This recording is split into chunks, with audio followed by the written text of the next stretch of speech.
Yes, it's one of my favorite sports. Notice the top right-hand, left-hand picture. I was away that, otherwise I would have come out, actually. Yeah, I did play.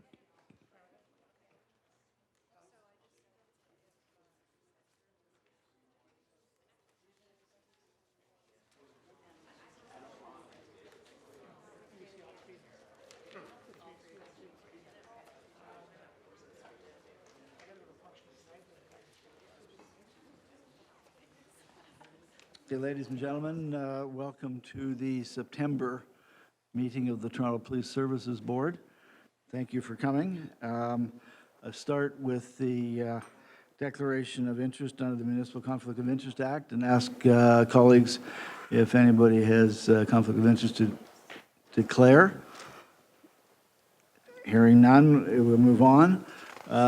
Perhaps you'd like to put that Yes. commercial sector consultation. I'd like at the beginning of the meeting just to do a bit of an advertisement.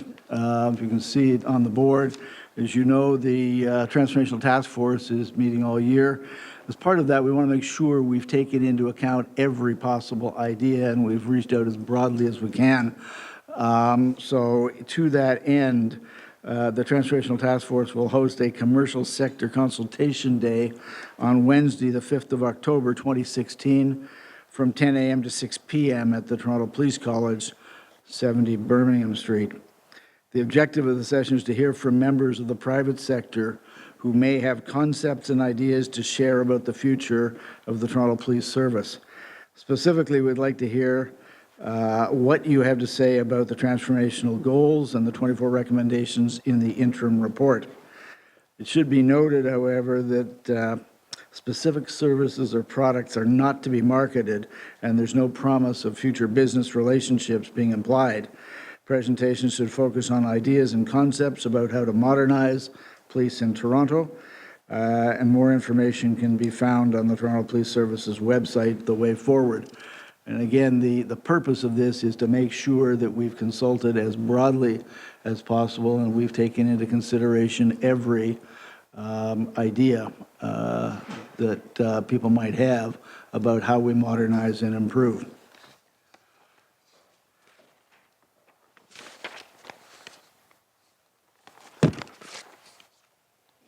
The next, we'll go through the agenda. And for the public, I would just remind them that this is, I think, our second month on paperless. So if we're a little slow, or if I'm a little slow, I'm sure you'll appreciate it. Item number 3 is to be held because it's a presentation. Item number 4. The Chief's Administrative Review into custody injuries to Thomas Varden. Motion to receive. Mayor Tory, seconded Councillor Lee. All in favor? Any contrary? Carried unanimously. Item number 5, another Chief's Administrative investigation into alleged sexual assault by complainant 2016-E. Motion to receive. Councillor Lee, seconded Ms. Molnar. All in favor? Any contrary? Carried unanimously. Item number 6, another Chief's Administrative investigation into alleged sexual assault complaint. This 2016-F. Motion to receive. Ms. Molnar, seconded Mr. Jeffers. All in favor? Any contrary? Carried unanimously. Item number 7, the City of Toronto recommendation, Toronto Police Services 2016 to 2025 revised capital program request. Motion to receive. Councillor Lee, seconded Ms. Molnar. All in favor? Any contrary? Carried unanimously. Number 8, the City of Toronto Council recommendation, Community Policing Partnership Program Grant Amending Agreement. Motion to receive. Councillor Lee, seconded Mr. Jeffers. All in favor? Any contrary? Carried. Item number 10, quarterly report, Toronto Police Service Board Special Fund Unaudited Statement, April to June 2016. Motion to receive. Mr. Jeffers, seconded Councillor Lee. All in favor? Any contrary? Carried unanimously. Sorry, did I skip 9? Oh, yes, I did. Number 9, backtracking, the City of Toronto Council recommendation, Safer Communities, the 1,000 Officer Partnership Program, granting amending agreement. Motion to receive. Ms. Molnar, Councillor Lee, all in favor? Any contrary? Carried unanimously. Reports to approve, item number 11, a new board policy placement of attempt or threatened suicide information on CPIC, the Canadian Police Information Center system. Motion to approve. Mr. Jeffers, seconded by Councillor Lee. All in favor? Any contrary? Carried. Motion to approve City of Toronto Council Recommendation 2017 budget process, budget directions and schedule. Motion to approve. Ms. Molnar, seconded. Councillor Lee, all in favor? Any opposed? Carried unanimously. Item number 13, City of Toronto Council recommendation, citywide real estate review. Motion to approve. This is the 13, it's the citywide real estate review. It's the Toronto City Council recommendation.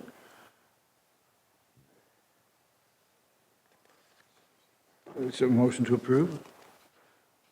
Mayor Tory, seconded Councillor Lee. Do you want to hold it, Councillor? Councillor Lee, do you want to hold that, or do you want to? Okay. Hold 13. 14, is there a deposition on 14? Is it? Okay. There's a written submission on 14. Has everybody got the written submission? Yes. Okay. Attached. So it's attached to the back of your agenda or in your book. So it's the City of Toronto Council recommendation, member motion, the 9/11 texting. So motion to receive the recommendation, We or, also have received a written submission, yep. which contains a recommendation. It's your tab. Okay, why don't we hold it and talk about it? Item number 15, there's a deputation, so we'll hold. Item number 16, the same. Item number 17 is the City of Toronto Council recommendation, proposal for emergency men's shelter at 731 Runnymede Road. Motion to approve. Councillor Lee, seconded Mayor Tory. All in favor? Any contrary? Carried. Item number 18, there's a deposition, so we'll hold. Item number 19, the appointment of special constables at U of T. Let me hold that. I've got a question on that. Item number 20 is special constables, Toronto Community Housing, increase of approved strength. Motion to approve. Anybody? Councillor Lee, seconded Mr. Jeffers. All in favor? Any contrary? Carried. Item number 21, the semi-annual report write-offs of uncollectible accounts receivable balances, January to June 2016. Motion to approve. Councillor Lee, seconded. Ms. Molnar, all in favor? Any contrary? Carried. Item 22, there's a presentation, so we'll hold. Item 23, the same thing.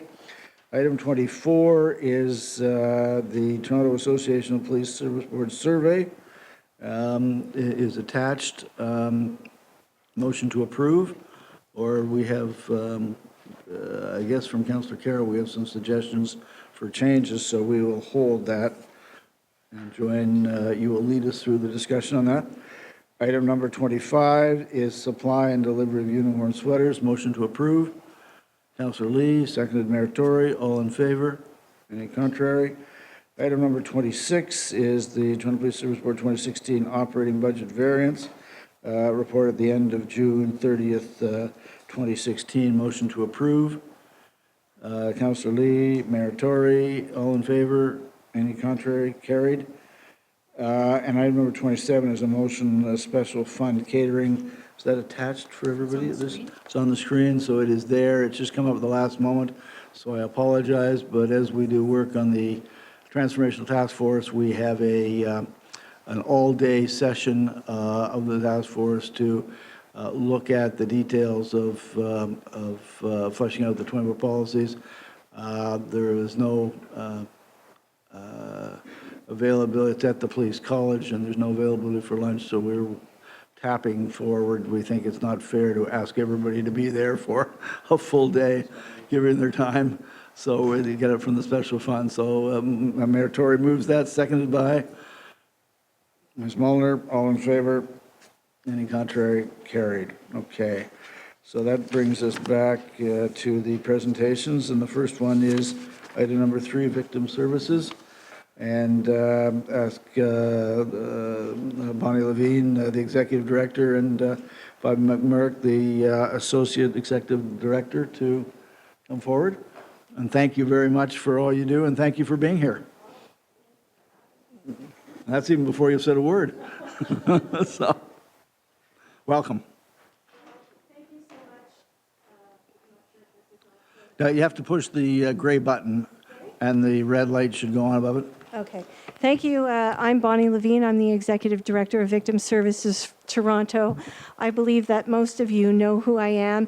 I really do want to start by acknowledging the incredible support from the Toronto Police Services Board, Chief Sonder, and Toronto Police Service in general over many, many years of working together. We have a long history of working together to ensure that victims of crime and sudden tragedies have the support services that they need. Our purpose of meeting here today is to talk about a particular project that has been operating about 4.5 years, and I'm going to leave that to my colleague later on. But given that I know it's not a brand new board, I haven't had the opportunity to address you before, I really do want to just give you a very quick snapshot picture of Victim Services Toronto. So as you know, we are a separate, not-for-profit, registered charity. We have our own board of directors, our own policies and procedures, and our own funding. While we work in close partnership with Toronto Police, we do get a lot of in-kind support from the Toronto Police. Namely, we are housed by the Toronto Police Service. Our largest program is the Victim Crisis Response Program. It operates 24/7, and it provides specialized on-scene assistance to victims of crime and sudden unexpected tragedies in the immediate aftermath. So some of the tragedies are where there's been a suicide in the home, a child dies from choking on a grape, a motor vehicle fatalities. Those are some of the non-crime related situations that we respond to. In that program, our services are very short term.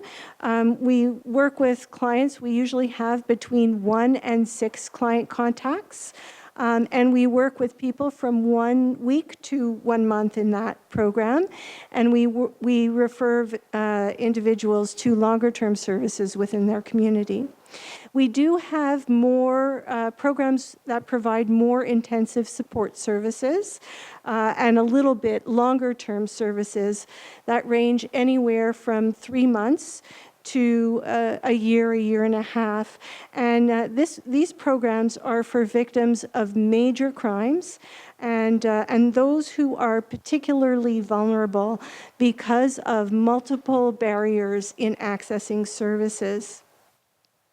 We also help victims of major crime access money and resources that they may need as a result of the crime.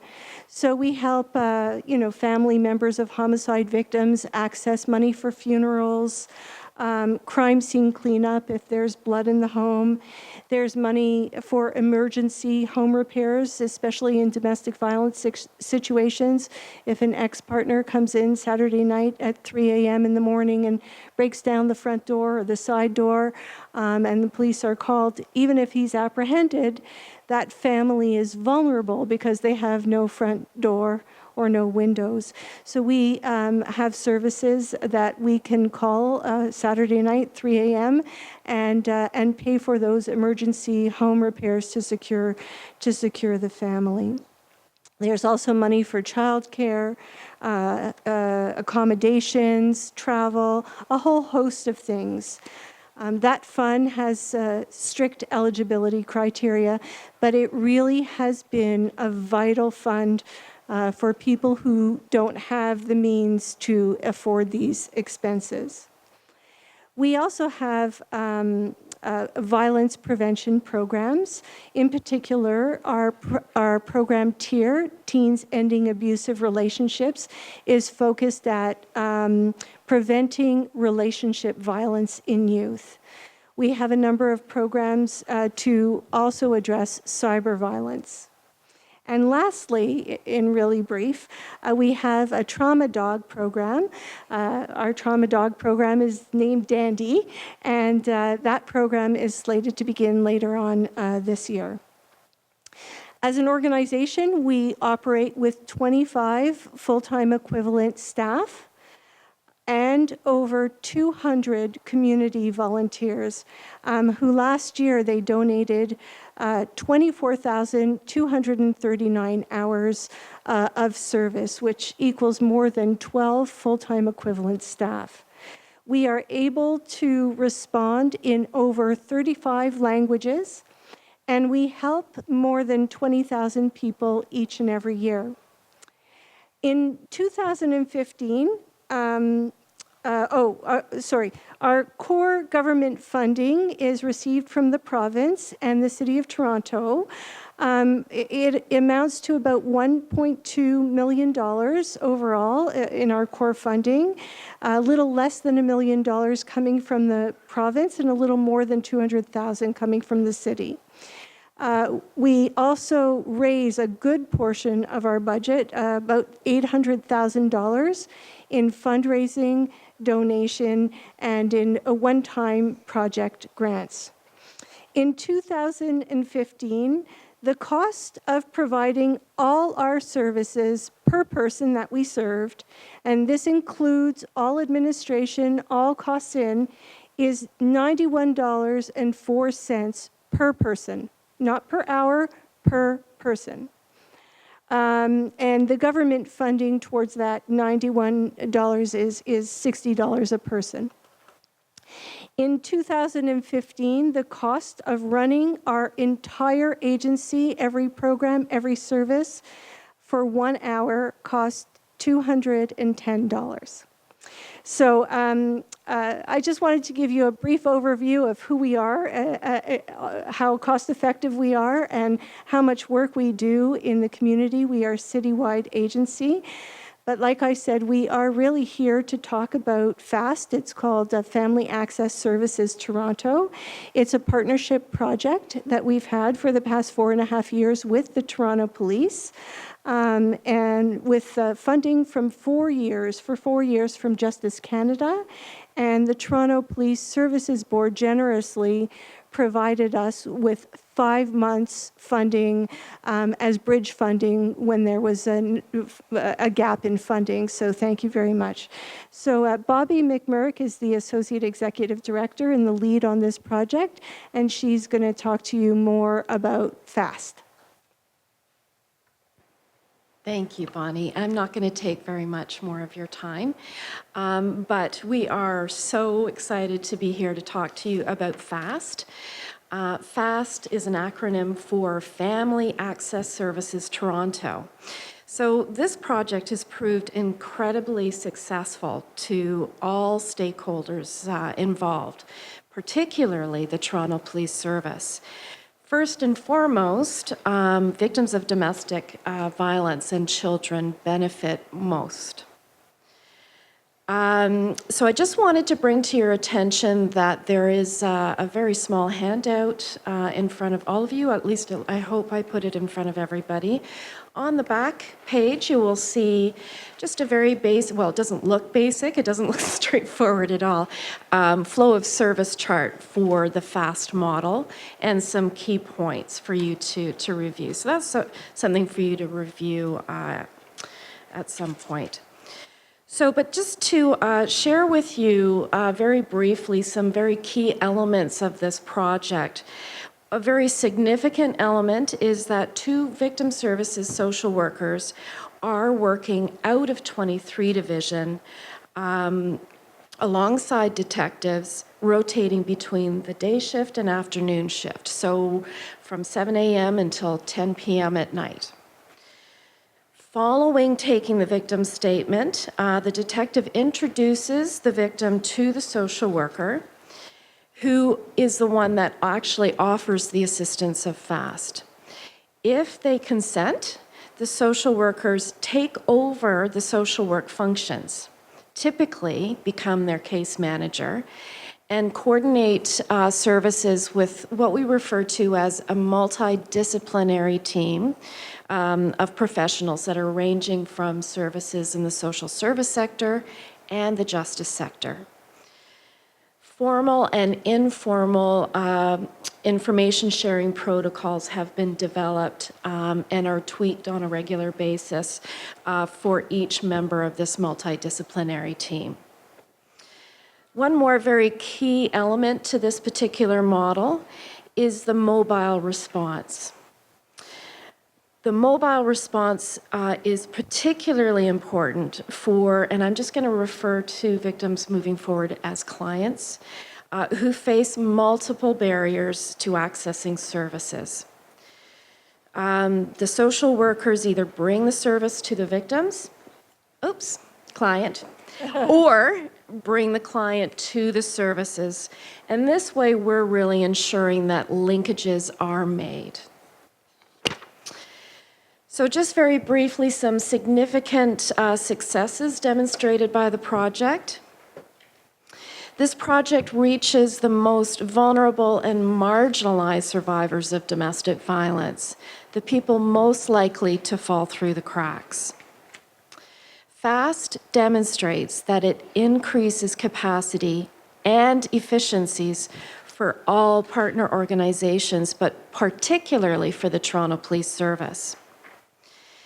Investigators are more confident about the victim's safety or client's safety because client risk, due to high-risk recidivist behavior of the abuser, is mitigated collectively between our client, the FAST social worker, and the multidisciplinary team, so that investigators are not working in isolation with that pressure of responsibility. The model promotes clients' engagement in the criminal justice system.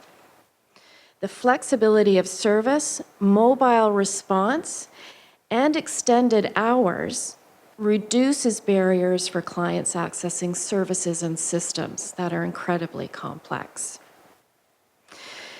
Clients of ours and victims of domestic violence are 50% or more likely to accept the assistance of this model of service delivery over our Victim Services Crisis Response Program, which is the business as usual across the service.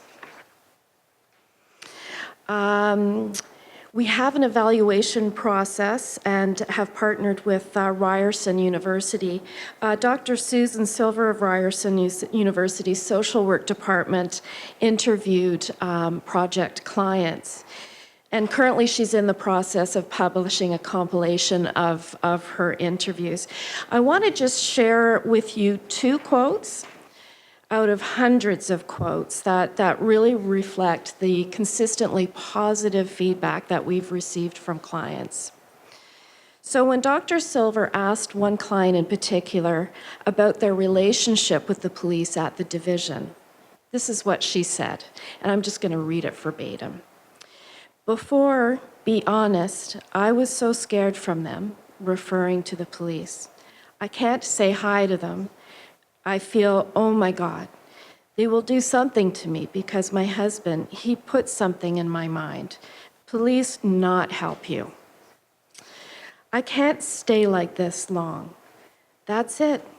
Now I not feel any scared." When asked about the relationship with the social workers and the FAST multidisciplinary team, a client stated, "I believe this program needs to be everywhere. It needs to be in every police station. It needs to be out there because there are a lot of women who suffer in silence. I mean, women that are new to Canada, that barely speak English, that don't understand how our systems work. I live here, I'm born here, and I don't know how our system works. The social worker has given me the confidence to do what I need to do. Before, I was too scared. Without the social worker and the FAST multidisciplinary team, I think I would have gone back to doing the same thing, letting him back in, and something even worse could have happened. Finally, I'd like to share with you a quote from Detective John Valerio. Detective Valerio was the Toronto Police Service DV coordinator from 2011 to 2016 in the spring, and co-chair of this project with me. So he states, at least at the onset of the investigation, detectives often fulfill social work functions needed by victims. Also, if victims have no one else to turn to, they will call the detective for support and assistance throughout the criminal justice process. Based on estimates from conversations with detectives across TPS, investigators spend 30% or more of their time providing support and assistance to victims. This project, without a doubt, almost eliminates the social work functions detectives are called on to perform. So, fast forward to April 1st, 2017. I had to throw in the fast forward. There's no doubt that co-locating victim services social workers at the division has been absolutely outstandingly successful for everybody involved. With this in mind, we would like to expand FAST to all 5 districts, to include other types of victimization and specialized units as well, considering the sex crimes unit and homicide unit. We need your help moving FAST forward. Thank you so much for your time. Thank you. Colleagues, questions? Can I just say? Yes, sorry. Can I just say one more thing? Yeah. So, we do have an interim report, and some of the results actually you would find very, very interesting in that we did a comparison of people who accepted services from our social worker based on being located in the model versus the status quo. Right now, we work out of police headquarters, and we have a centralized model, so we're dispatched to various scenes. And there was a much more significant acceptance of services while we were in the divisions with the Toronto Police. But one of the reasons, I just wanted to point this out to you, we wanted to focus our presentation today on this project is because it has been so successful. We've gotten 2 rounds of funding from Justice Canada, and in between some funding from the Toronto Police Services Board, the special fund. But that funding ends on April 1st, 2017. And we really are hoping that not only will you help us keep it alive, but expand it further so that we can have social workers either per district, working in districts, or per divisions. Ken? Do you visit victims of crime at the hospitals and so forth? Like, what relationship is there? And secondly, how does this impact on any sort of legal matters that arising out of victims of violence, for example?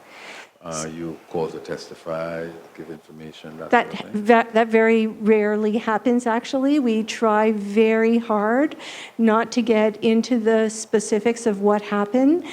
We work anywhere, so we are mobile. We operate out of police headquarters. We have 2 dedicated unmarked cars to us, and we go anywhere in the city. So if the police ask us to go to hospital, we'll go to hospital, we'll go to homes, we'll go to community centers, we'll go to other police stations. We go where people need us. So if there are social workers in the hospital, we are very small, and so we try not to duplicate services, but often our services are really, really specialized. The social workers are really trained in trauma, and our volunteers have, 11 weeks of training. It's quite an extensive process. So even the social workers in hospital who are used to discharging, they don't have the expertise that we do. So we do a lot of training. So it's very rare that we're called to testify in cases. We're really about providing that practical assistance, locating loved ones, mobilizing natural supports. If they need medication and they've left it at their home, we'll make arrangements. If children need a toy from their home, we'll make arrangements. We'll get food, we'll get water, and really we're there for the emotional support. We don't often get into the details of the case with the people we work with. We try not to spend any time at court, only helping people.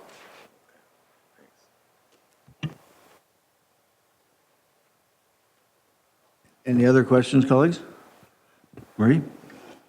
Maybe between going paperless and paper, I missed the specific request that you are making. So No, We- you we- didn't miss the specific Okay, request. thank We're you. going to it. Yeah, we haven't yet requested. We'll put in a board report if that's okay.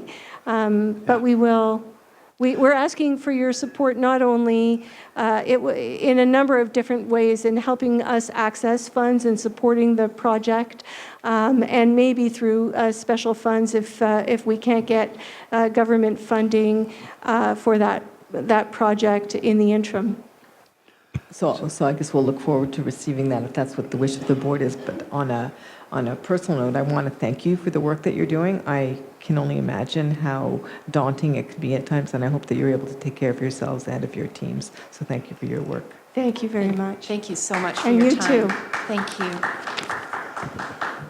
Mayor Tory? I just had, Ms. Molnar hadn't, I've had many opportunities over the years, long before I was in this office and on this board, to see your work and to know of your work and to know of the great community support you get to in terms of some fundraising. But it's an odd thing in a way that you should have to rely on fundraising. It's good that people get involved, but, and I say that without prejudice to whatever discussions we'll have going forward, but this work is incredible, and it's like the loaves and the fishes. You sort of take a tiny team, relatively speaking, and do a huge amount, and it's incredibly important. So we'll look forward to hearing further from you as go forward, but a simple word of thanks. Thank you very much for your ongoing Thank you support. You've very been So wonderful. Bonnie, too. I would just close off by echoing those thanks. You do get an automatic, pretty much $25,000 grant annually from the special fund. So if there's a request over and above that, we would like to see it, and we'll certainly consider it. But thank you for coming today, both of you, and thank you for all the work that you do. Thank you very much. Thank you. So, colleagues, a motion to receive the presentation and report. Ms. Molnar, Councillor Lee, all in favor? Carried unanimously. The second is an update on the CIMA Cricket Across the Pond Tour, Trinidad and Tobago. A brief presentation by Randall Meadis, the director, and Martin Buckle, the vice chair. Gentlemen, welcome and thank you.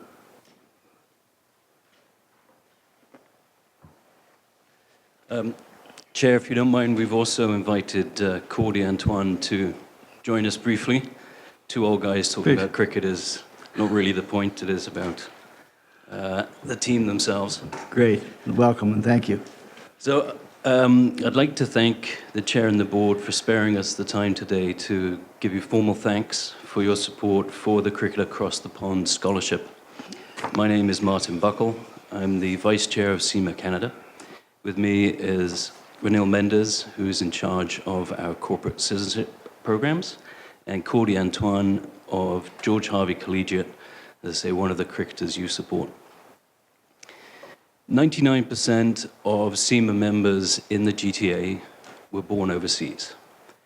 And although SEMA, the Chartered Institute of Management Accountants, is UK-based, those members come from Nigeria, India, Sri Lanka, Australia, South Africa, Cameroon, Pakistan, pretty much the same variety of people that we see across Toronto generally. We help those members integrate into the Canadian workplace, usually with the support of public sector partners like TRIAC and the City of Toronto, as well as private sector partners like Canadian Tire and RBC. But if we only focused on helping people with work without supporting social and family needs, it'd be a pretty unbalanced and boring group. Providing new opportunities for youth to integrate, engage, and make positive contributions to their communities is an essential part of our immigrant experience. The grant provided by the TPS this year to support the Cricket Across the Pond program makes it possible for us to provide more inclusive sports programs in Toronto than might otherwise be available to young people in this region. Your efforts to support this program and the inclusive community are recognized globally, and in management accounting speak, we call that Toronto's strategic differentiator. So I'd now ask my colleague Ranil to give you some details on that international reputation.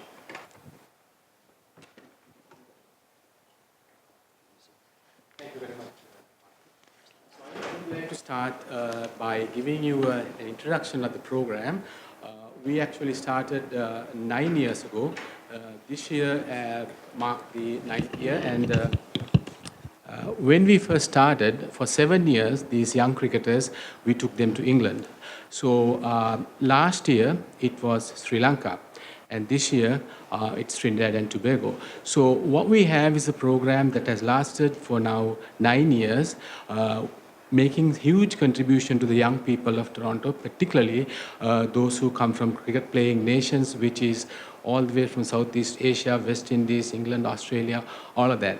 So to start with, what we tell the young people when they apply is, this is not just another cricket team that you are playing. You are going to be ambassadors of the great city. So we put them through a selection process where they apply, indicating their volunteer contribution to the city and to the school, and then they have to come and meet with us on a face-to-face interview where they will describe their communication skills. Then, with the great partners like Media Profile, who is the largest public relations firm that helps us in this program, we put them through the media training, and so that they will go overseas and represent the city well. So once that is done, then we go on the tour. When we come back, for example, 2 weeks ago, we invited the parents and the players to come and play a game just to welcome the team back for doing such a great job. 2 weeks ago, we had the Royal Bank and the Toronto Police cricket team playing against them and then having a celebration. So within this year, when we went to Trinidad and Tobago, they really acted like proud ambassadors of the city. And the very first thing we did, I want to focus on most of their civic duties rather than the cricket itself, because this program gives these young people life experiences and things that they would never get throughout their education or their normal experiences. For example, the first thing that they did when we went on the tour is a welcome reception hosted by the High Commissioner for Canada in Trinidad and Tobago. That event was attended by Brian Lara. For those who are not familiar with Brian Lara, the best way to describe is that when President Obama went to Trinidad and Tobago, he said, I want to meet the Michael Jordan of cricket. And that's how he described Brian Lara. So our team, they did not only get to meet Brian Lara, but Brian Lara invited them to his house and to a reception. So through that, then they were invited to various mayors, Port of Spain. The mayor invited the team, as you can see from these pictures. They were invited to a reception at the City Hall. Then they went to city of Chaguanas, where they met with another number of cricketers. And then when we came back, we had the event. So with that, we have 12 young cricketers who have had great experience. So I would like to thank the board for considering us for the grant this year, and we hope to continue the program over the next year as well. And at this time, I would like to ask Cody to say a few words and then present something to the chair, the uniform. My name is Cody Antwine, and from the Georgia Harvey Collegiate. I'm a past member of the senior Mayors 11 that went to Trinidad and Tobago last August, and on the behalf of SEMA and the Mayors 11 cricket team, I would like to give this to the chairman of the Toronto Police Services.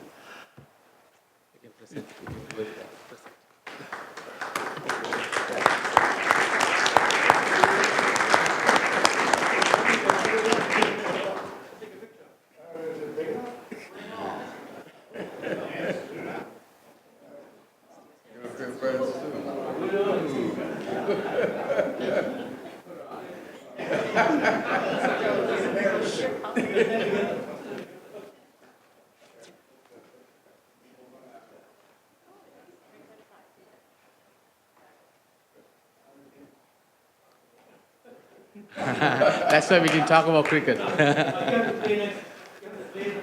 Well, it wasn't a very flattering picture of me holding a bat. I thought they were going to airbrush it. But thank you all very much, and congratulations. That's great news. Colleagues, questions of these gentlemen? Again, the specific ask, maybe I missed that in the papers. No, we've done it, and they've just come back from the tour. We'd already granted them. How many games did you play in total? We were supposed to play 5. 2 of them, unfortunately, got rained out, and then we lost 2 and won 1. Yeah. So that's pretty good. That is not bad. Yeah, no, that's absolutely. So congratulations, and everybody had a good time. Now, how many, you talk about 12 young men going over, how many people does your program touch in total in Toronto in a year? In a year, we have about 5,000 people. We let them play cricket throughout the GTA, 5,000 young people, and about 200 of them apply for this program, and 12 of them get selected. Great. Well, congratulations. Thank you very much. Thank you very much. I will try to wear this in good health. I may have to shed a few pounds, but thank you. Thanks again. Thank you very much. Thanks again. Motion to receive just a motion to receive the report. Councillor Lee, seconded Mr. Jeffers. Mr. Jeffers, I noticed there's pictures of you in there as well. Let's look at your material. All in favor? Any contrary? Carried unanimously. Thank you. The next is a presentation on body-worn cameras. I should say, for everybody's benefit, that this is, obviously a very important issue. We had a 10-month pilot project, which ended in March. We had said at that time that there would be an evaluation report come back in September. That report was only received by the board the day before yesterday. So recognizing that we didn't have it on the website on a timely basis, I'm going to take the presentation today. If there are any deposition, certainly board members' questions, but we will ask for it back. It will go on the website and will go on for the October report so that members of the public have more than sufficient time to digest it and come forward with depositions at the October report. So with that, Chief Saunders, over to you. Thank you. I'd like Deputy Federico and Inspector Barsky, as well as Carol Wynot, to make a presentation. Thank you. Chair, members of the board, Chief, thanks very much for the opportunity to discuss the results of the pilot project. I'd also like to acknowledge Mr. McDemany, who is our technical advisor from IT on the project. We'll discuss the project in a little bit more detail. There will be able to follow along in the slide presentation. discuss some of the methodologies of the evaluation and then the results of the evaluation. So I'll have Inspector Mike Barsky start off with discussing the project and some of the project results. Thank you very much for the opportunity to be here today. Before we start, I would like to acknowledge the assistance that we had from 3 external assistants that helped us with our evaluation as a lens from the outside. Mr. Harvey Lowe from the City of Toronto, Dr. Flora Matheson from St. Michael's Hospital, Dr. Sarah Thompson from Ryerson University, and of course our own Cheryl Wynot, who is the head of our evaluation team, for all the great work that they did. If I could start with just giving you some background into our pilot project. We'll start with what the purpose of our pilot was in the first place. And really it was to explore the benefits and challenges and issues surrounding the use of body-worn cameras in Toronto. Enhance public and officer safety, to enhance the public trust and police legitimacy, to enhance commitment to bias-free professional service, to provide improved evidence for investigative judicial purposes, and to provide information to the effectiveness of the service's policies and training. In doing that, as the chair just said, we ran actually a one-year pilot project, of which the first 2 months were consumed with training for the officers. Each of the 85 officers who were deployed with the cameras went through 30 hours of training, which included an 8-hour day of theory, 2 days of scenario training, and a day of a mock trial to challenge them on the laws and the application of using such a technology in public and private spaces. We then went live on the streets of Toronto, and I'll explain in a moment the 4 different areas of the city that we deployed the cameras. We deployed them on March 23rd of 2015. We started the training on March 23rd of 2015. We deployed the cameras on the streets of Toronto on the 18th of May 2015. The pilot ran until the 31st of March this year, where the cameras were removed from the road and our evaluation was completed. We obtained 100 cameras from 2 vendors. As I said, only 85 officers were deployed with the cameras. But each of the officers who was deployed tested both of the cameras so that we could appreciate from the different environments that they were in whether or not these cameras provided the right tools for us. Again, these 4 unique different areas of the city were chosen so that we could really test whether or not this type of technology would work in our application in Toronto. On the bottom right of this map, you'll see number 43 Division. It's 43 Division Community Response Unit. Those men and women who are on the bikes in the housing projects, interacting with the community on a regular basis. At the bottom right on the center, you'll see number 55 Division. 1 of 5 primary response unit teams was deployed with the cameras. And those are the frontline men and women who you see in the scout cars day in and day out responding to calls for service. Traffic services at the bottom left is where our traffic services motor squad deploys from. But bear in mind that these officers deploy throughout the city on the motorcycles, whether it's on the Gardiner and the Don Valley Parkway and the downtown core. So they really had an opportunity to see or interact with a lot of people from a lot of different areas in the city. And our Tavis Rapid Response Team, one of our 4 teams, which are housed out of the northwest quadrant of the city, but again, they deploy throughout the city and could in fact encounter experiences anywhere throughout the city. Again, as I said, 55 Division, 43 Division, Toronto Traffic Services, and the Tavis team. Also, as part of this, although we had one of the teams from each of these units, we used comparison teams from these areas so that we had a lens of people working in the same types of environments with the same types of calls, so we could measure.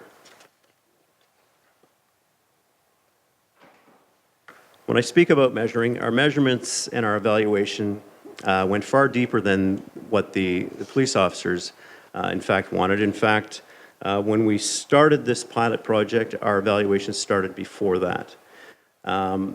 In February of 2014, when we started this pilot project, much of what we did was consultation and education for our own purposes from both the standpoint of the Privacy Commission, the Human Rights Commission, Special Investigations Unit, the OIPRD, and any other agency in the outside that may have an impact or an influence on what it is that we'll do. Part of that, of course, is the community that we patrolled with these cameras. So at the beginning of our pilot, we sent out 20,000 surveys to the communities using a random sampling of postal codes to the areas of the city that we would deploy the cameras. We received, at the end of the pilot, we sent out another 25,000 surveys, again using a random sampling of postal codes. The reason we increased that by 5,000 was because at the end of the pilot, we then had a lens of where not only our TAVIS team, but our traffic services deployed as well, so that we could also solicit their information. Of those 45,000 surveys, we received some 7,500 back. That is just over 17% return on a survey, which is astounding for those people that are expert in surveys. I'm told 3 or 4% is the standard, so to come back at 17% truly showed us that the community was engaged in our project and wanted a voice in that. We also, pre and post pilot, spoke with the officers involved as well as the comparison officers. And we also spoke to those people who may have encountered our officers on the road who were deployed with body-worn cameras. We deployed our officers with what I'll call as a uniquely different call sign, which allowed us to then go back and see every call for service that our officers went on, and then communicate with those people that were part of that interaction in order to see their sense on the body-worn technology and whether or not they believed that it was a powerful tool or not. We also evaluated the number of calls for service that our information technology help desk received, how much time and effort was required by our video services unit, our freedom of information unit and the impact on them, how many injury on duty reports were submitted by officers both pre and during the pilot project, public complaints, as well as officer workload. All of these pieces were part of the puzzle to creating our final evaluation. Support for the body-worn cameras was enormous from the community. Between those people that were strong or extremely supportive of the cameras, 94% of the community by the end of the pilot supported that, with some 58% of the officers actually using the cameras, as well as that control sample supporting the cameras. It seems that the officers who actually used the cameras had a higher degree of support, however, than those who had little or no experience with them. The main community perceptive or drawback was that the sense that people would perhaps not talk to police officers as much or at all if they were deployed with body-worn technology. This is a graphic that will show you those numbers that I just spoke of. As you'll see on the left side, the blue towers are those that are indicated from the neighborhood surveys of 2016, and then the green are the people who would have had contact with the officers. So as you'll see in the blue, approximately 95% of people believe that, 95% believe that the cameras were a vital piece of equipment for officers. It dropped a little bit for those people that had had an encounter with an officer with the camera, but still at about 85%. Some of the perceived benefits of the camera, and I'll just read the first three for those that can't see the board. Provide unbiased account of an interaction, which is very, very relevant. Provide evidence for court and or investigative purpose, and to protect officers from false complaints, as well as the accountability for police.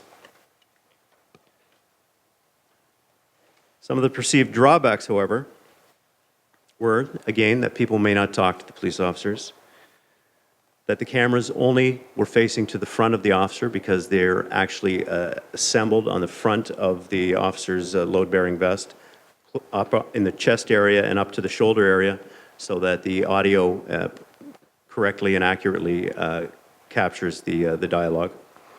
And then thirdly, the people may play up for the camera. And if you see, if you recall back in the second slide where the two cameras that were shown, one of the cameras we tested actually had an outward-facing LED lens and highly used in the United Kingdom, but the belief is, or the thought was that perhaps when a person sees himself on the video, that they would play up to that.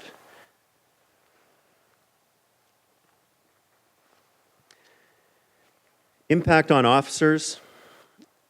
Some of the officers on our pilot believed that they felt safer with wearing the cameras, but it was not supported by the very small number of injured on duty reports. Some officers believed that they were more likely to clearly articulate their interactions with individuals in the community. This was seen as very positive. In fact, we did see that our officers did more clearly articulate what their grounds were for an interaction and the nature of their contact. The belief that people would be less willing to provide information, something that we must keep in mind that only 85 officers deployed with these cameras. And although over the course of the 10 months, we captured over 30,000 individual videos, it's a very small sample size to be able to quantify some of this information. Our officers felt that they were unable to use their discretion as we asked them to do in the past. This was evident in the increased number of arrests that officers deployed with body-worn cameras effected, as well as the decreased number in Provincial Offence Act warnings that were given by these officers. And it was believed that the cameras would also assist to protect from unwarranted complaints or allegations of misconduct. I'll turn it over briefly to Deputy Federico to speak to professional standards aspect of this. Thanks, Mike. So part of the project was to, of course, see if it had, the presence of the cameras had an impact on complaints, officers' conduct, incidents of use of force, or special investigations, special investigation unit investigations. And the data comes back as indicating that there was no impact. We didn't see any impact on rates of use of force, public complaints, officer conduct or performance issues, or special investigation unit investigations. However, we did get some experience with those. So in the board report that you have before you on page 5, we itemized just some examples. There were 6 public complaints made against the officers who were wearing the body-worn cameras, but with the assistance of the cameras, none were substantiated. 2 special investigation unit files were opened against officers who were equipped with body-worn cameras, but again, with the assistance of the camera, the officers were cleared. And then we were informed that there were 3 what we would call potential complaints that were resolved before they were submitted because we had the benefit of the camera.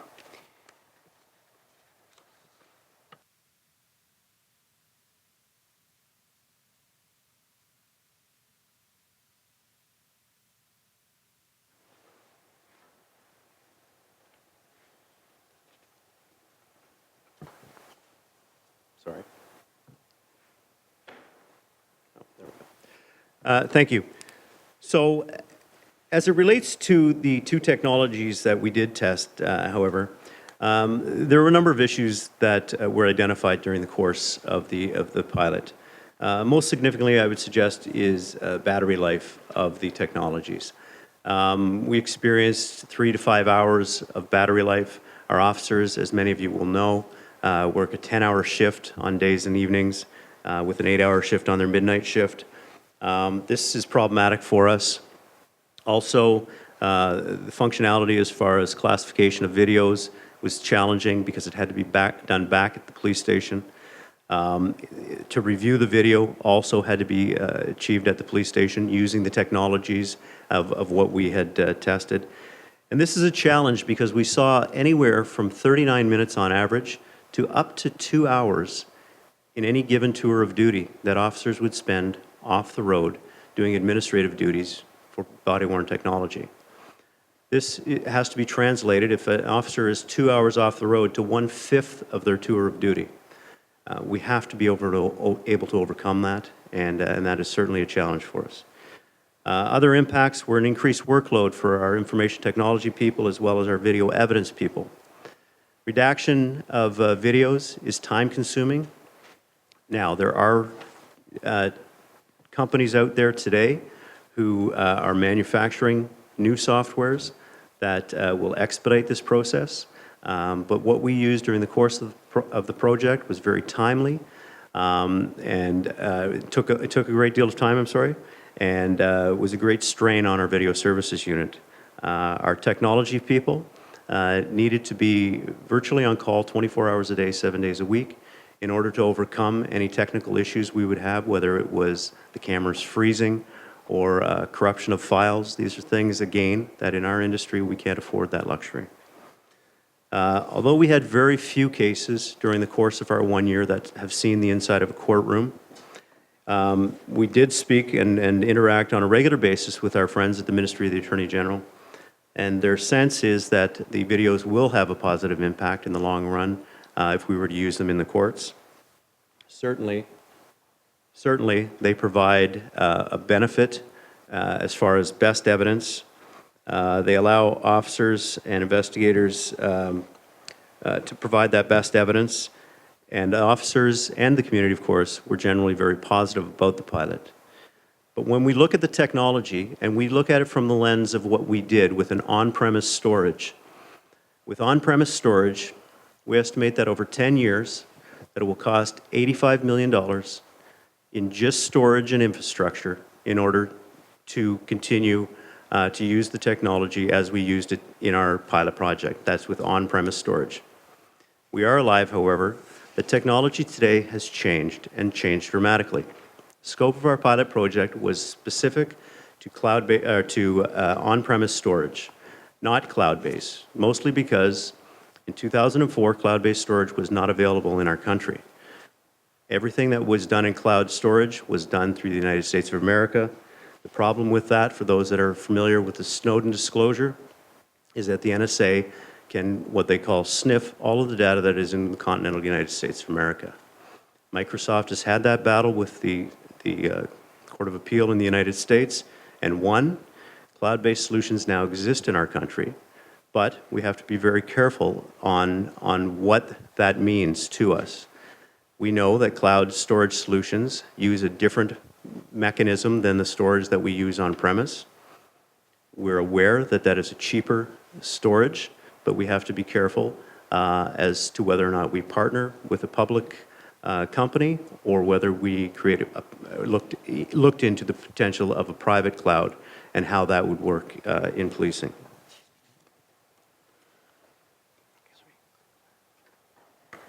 So by way of conclusion, public opinion and perception of the body-worn cameras and aid to policing is very high. Police officers' opinion is high, and our proposal is subject to, of course, a discussion at the next board meeting, that the service would intend to issue what we would call a non-binding request for proposal so that we could explore all the issues that we have discovered during our experience with the project and itemized in the evaluation. So subject to your questions, that's our presentation. Thank you, gentlemen. Colleagues, questions? Mayor Tory. Well, I guess just more, and I'm not sure where the right place is to do it, Mr. Chair, but to just record some things that I think are going to be integral to even making a decision to have an RFP. I mean, clearly I think we would do that because I think if you are favorably disposed to doing this, and I certainly am too, I want you to know, I mean, at face value. But I think before you know what you want to ask a vendor for, you have to have a lot more information than we have here. And you may have it, but you haven't, at this stage of the game yet put it in front of us. I guess number one on my list would be on a whole host of these things, some of which are quite extraordinary, starting with the amount of time taken by officers and the cost of that, going through the cost of, running the thing based on your initial estimates. what has been the experience in other cities where they've done this, because there are quite a few cities ahead of us in terms of actually having deployed this, so you'd be able to see whether do officers after a long period of time when it's more routine, get used to it, and so on and so on. So I'm just posing questions, and I don't think today is the day necessarily to answer them. You probably have more extensive information. You can do as you wish. But secondly, on the shortcomings of the vendors, again, same thing. I mean, there are people in other cities who must have found somebody that's got more than 3 hours or whatever it was of battery life, or found some other way to deal with this. Because I agree with you, that's obviously unsatisfactory. We don't know in the context of the pilot and how it worked or didn't work from your perspective and from that of the police officers. How much time, because I remember there was kind of concerns from the privacy people and concerns from police officers and concerns from citizens about when this camera was turned on and when it was turned off and how all that worked, and in whatever rules you set up for the pilot, how did it work in terms of compliance with the rules and that sort of thing. So I mean, these are just all things, I'm just giving you a sort of short list that I made a note of. I hate to say that the money is the most important, because it isn't. I mean, it's more about important issues like accountability. But if you look at the money here, if you took your estimate of $20,000, per officer, I think my math is right, that's $100 million a year times 5,000 officers. And so that totals over the same 10-year period as the $85 million in operating costs, $1 billion. $1 billion. And of course, then you add to that the $85 million over the same 10 years. So we're talking here about, and I know the 20,000 would go down, at least to better, but you're talking about one of the biggest things we would ever undertake. And so, I just think the need for us to have a report that goes beyond this summary is very considerable. And I would, through you, Mr. Chair, request that that's exactly what we do, is have that accompany, because I think otherwise you don't really even know the particulars, or we don't, in approving the RFP, the particulars we're going to ask for, because we won't sort of really know what we learned and what others have learned from their experience with this. So, I mean, I could have gone on, but there's no point. I mean, the point I think I'm trying to make is just there are a bunch of questions, and some of my colleagues may have others that add to that. The other thing is that you had extensive information, for which I thank you, about the public's, quite thousands of people that have responded to a survey, but there really was just a sort of reference to a more limited number of police officers, and I don't know whether you have, a number of, give us a number of, was that 100, or when you added it all up as to those who had it? And then secondly, was there any such surveying done? And I realize maybe it wouldn't be that useful because you've got, it's going to be sort of anecdotal evidence without practical experience, but of the police service generally, police officers generally, what's their view? Because I think they're another important stakeholder that we have to take into account beyond those who just happen to have the cameras on for the pilot, which are a very small number. What do the rank and file think of this? And that's an important consideration we have to take into account. My guess is they too would be supportive, but I'd just like to know. So I'm just, the point is I think we need much more information even to proceed to an RFP and even to spend just $500,000 on that, which seems expensive, but I understand why. So, Other colleagues, comments? I can give a kind of high-level response, Your Worship. Many of the questions that you ask are canvassed in the evaluation, and our experience with the body-worn camera was informed by benchmarking across the policing sector and a lot of collaboration. So again, you'll see that reflected in the evaluation. The suggestion about an RFP is to explore those questions we couldn't answer as a result of our experience in the project. But there may be an answer out there in the industry and in the sector. So asking the various vendors who are offering solutions across the world now would give us an opportunity to explore a little bit deeper into certainly some of the technical components of the question. So the board will be in a position to consider the matter a little more comprehensively and deeper at the next board meeting. Mr. Chair, just one more on that, because am I correct in assuming that this document number 23 or whatever it is, and this document, this is the sort of the slideshow, neither of these are the evaluation? this is a summary of the evaluation, and this is kind of a board submission asking for the $500,000 for the RFP. That's correct, but you now do have a copy of the evaluation. We've given you the evaluation Yeah, this we morning. just got it an hour or so That's- before the oh, board okay. meeting, so it doesn't really count. No, it's, but the board members will have it by the end of the day. But if other colleagues don't have comments, I have ones that the Mayor follow along from yours in many ways. This is, I think, a very much a significant, it's hard to say coming issue because it's here. I would also like to see, as we evaluate and decide, what the experience has been at some of the other leading institutions, the police services that have gone ahead. I know some have subsequently found out they've made mistakes by doing it and have backed out. I think we want a full survey, Chief, of what you think are the relevant pieces of information, because there's such a high degree of one public expectation, I think, around this. I suspect there is no doubt in our minds that this is coming in some version, because the transparency that it provides, I think, is very important. But it's going to be modified and developed kind of almost as we're speaking. So I think for the board to go to the next step, we're going to want to have a much fuller evaluation, hear back from members of the public who will undoubtedly have thoughts that they want to weigh in on.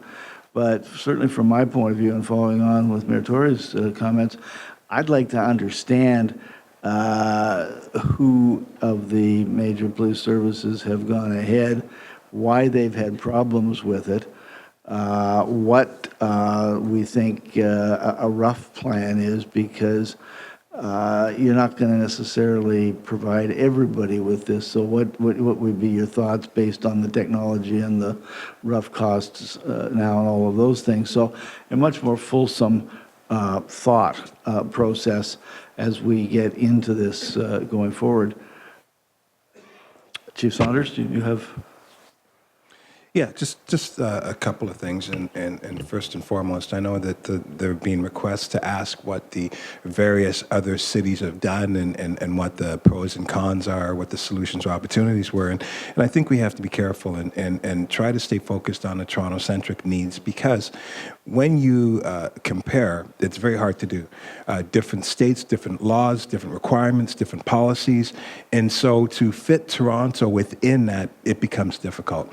The one thing that I can consistently say from what I have learned, and I'm sure the team can vouch and enhance it a little bit more, is the failures are the agencies that did not do the proper research, that did not work in collaboration with other entities to get the product out. There was a rush to get it out, and then the devil's in the details, and then that's where the failure comes in.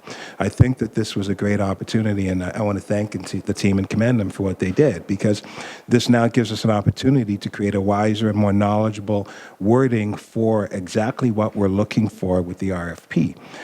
There were some things in there that I'm very interested in to see exactly what we need in order to get it right.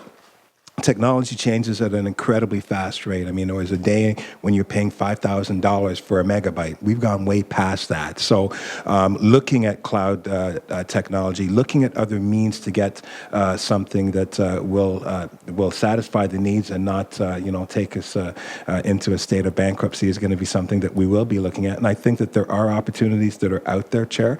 But I just want to make one final thing, and I want to make sure as we move towards transparency and accountability, having a body-worn camera doesn't mean that that's it. It's the eureka moment now that, everything will always be transparent and accountability. It is a tool to enhance that, and I hope that it does enhance public trust as a result of it, but it is not the end-all. There are many other factors that are going to be involved as we strive towards that transparency and public trust conversation.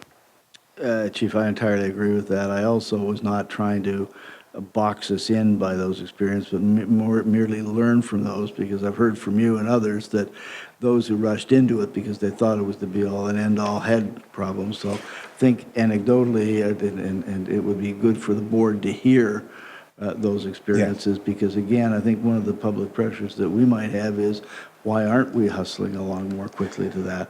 The answer is, as you said, that those who have taken the time and get it right, understand it in the context of their own circumstances are going to be the ones that succeed.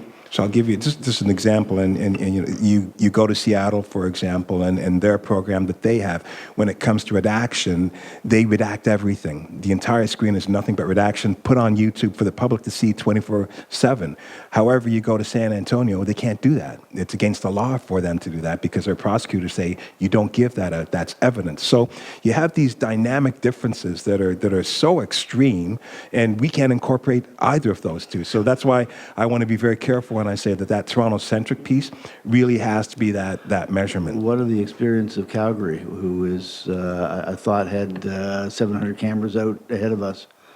You know, I think, Mark, it really is just hearing so that we have this triangulation of experiences that we are hearing and understanding. But Calgary is one of the ones I've heard about. What's their experience been? So, thank you, sir. Yes, Calgary did test body-worn cameras.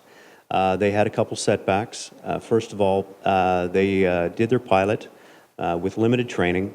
They went to deploy their cameras. If I could back up a moment, their cameras were actually purchased for them by a retired chief so that they could have that for the transparency.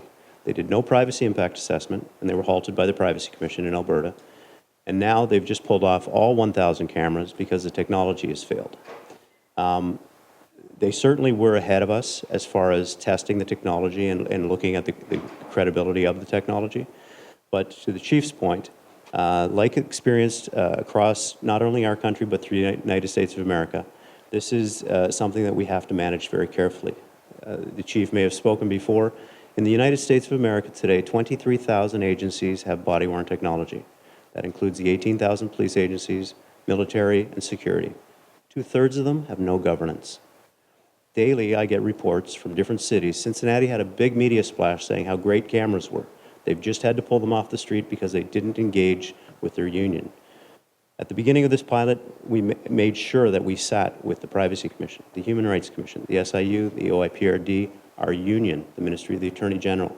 And we made sure that the policy that we put into place for our people, for our membership, was soundly thought through based on the law and based on the experience that we have in our city, based on our city, not the experience that somewhere like Amherstburg, who has body-worn cameras in Ontario, has, because they have it for a completely different reason. Every jurisdiction will have their own needs. In Canada, Victoria, Vancouver, Calgary, Edmonton, Amherstburg, Toronto, and now Montreal have tested the cameras. In British Columbia, it was tested only for protest reasons. In Vancouver or in Edmonton, it was tested, and originally their census was they were not going to go ahead. Now they are starting with a slow rollout of 50 cameras at a time. Calgary, I've just spoken to that experience, and Montreal is just in the cusp of theirs. I would suggest that Montreal will suffer through some challenges because of the way in which it was brought upon them. We have educated ourselves. We need to continue. The scope of our pilot was very focused on on-prem storage and using the technologies of those companies who could come and bid on our RFP. We do know that there are other technologies out there that perhaps are sound, perhaps do last that 10 hours. Mike, I think it's that type of background analysis we would like. So we've received this report, which was scheduled for this month, and I didn't want to miss the date. But we've only had it a day and a half beforehand, recognizing how complex it is. I think the message is we want a lot more of the triangulation and information that you've got, because it is such an important issue and will be such an important investment that I think the members of the board and the members of the public need to have as full an understanding. So passing on your experiences, including the experiences perhaps less relevant in the United States because of the different legislations and state laws, but the Canadian experiences and why we think is relevant. That allows the members of the public, their representatives, the members of the board, to question more fully and make sure we get the answers. Because, as I say, I think we all believe this is something that will be coming. As Chief Saunders says, we want to make sure we get it right and we understand it in the context of the Toronto experience. So that's why I think it's important that we take the time and that we give the board a much fuller evaluation of what's gone right, what's gone wrong. That will give us the confidence, at least in my vote, say, yes, the next $500,000 will be well spent. It will also encourage us to help understand the parameters so that $500,000 will be spent on, et cetera, et cetera. So, Mayor Tory, you had some questions as well. Really, just to back that up and say that I hope there's been no misunderstanding of the tenor of this discussion, which the chair and I have most participated in, which is not to rush you.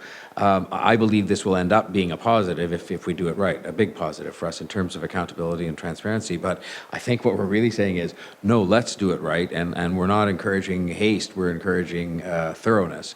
And thoroughness that's shared with us and shared with the public and the rank and file of the police. Just because I think, it is so big and there are so many things, as the chief was just saying, that could go wrong and probably have gone wrong elsewhere. So for my part, and I'm sure the chair and I are the same, we are not trying to say, proceed in haste. We're saying proceed with great care. And there's a lot of money involved too, but that's not the most important thing. It's important, but.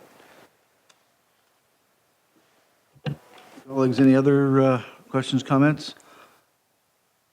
Otherwise, Mike and Mike, thank you very much. And, I know it's complex, I know it's a lot of work, but thank you for what you're doing. And the board is very interested in going deeper and being more knowledgeable as we go forward here. Thank you. We look forward to giving you more information, for sure. Then, colleagues, motion to approve item number 23. Accept the presentation. Sorry, we're not going to do it yet. We're going to hold it over. That's right. So we will, can we motion to receive it or hold it over till next?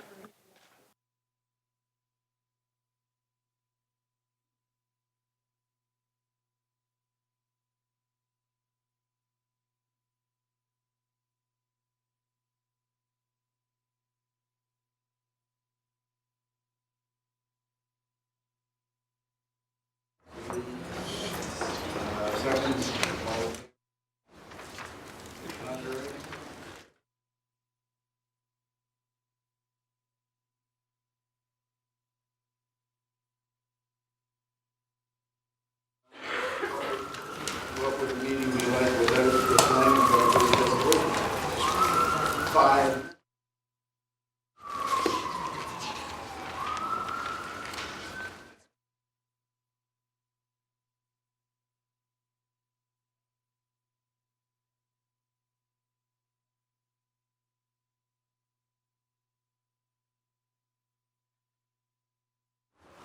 The issue of a dual standard where essentially we have individuals who are living in community housing where their landlords are going to come with access to police files and police information on them, whereas individuals in other situations, private residences, either with other landlords or I think of the situation of if we were looking at setting up a situation where RE/MAX were going to be granted access to police files so that they could determine who they were going to sell to in a particular neighborhood.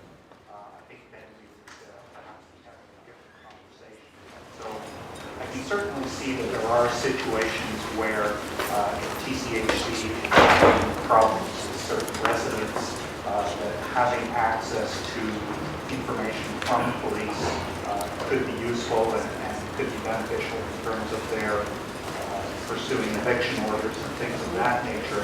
But I'm concerned that this sort of creates a blank slate where TCHC is permitted carte blanche access to GPS files.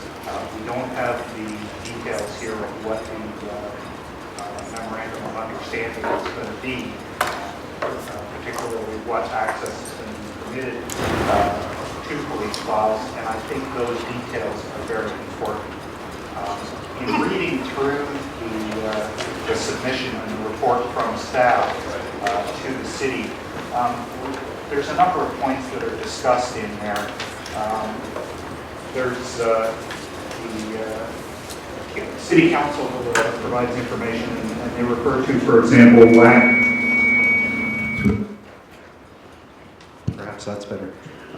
They refer to WAG orders, which are a judicial order to obtain information and release of Crown briefs and information in police custody.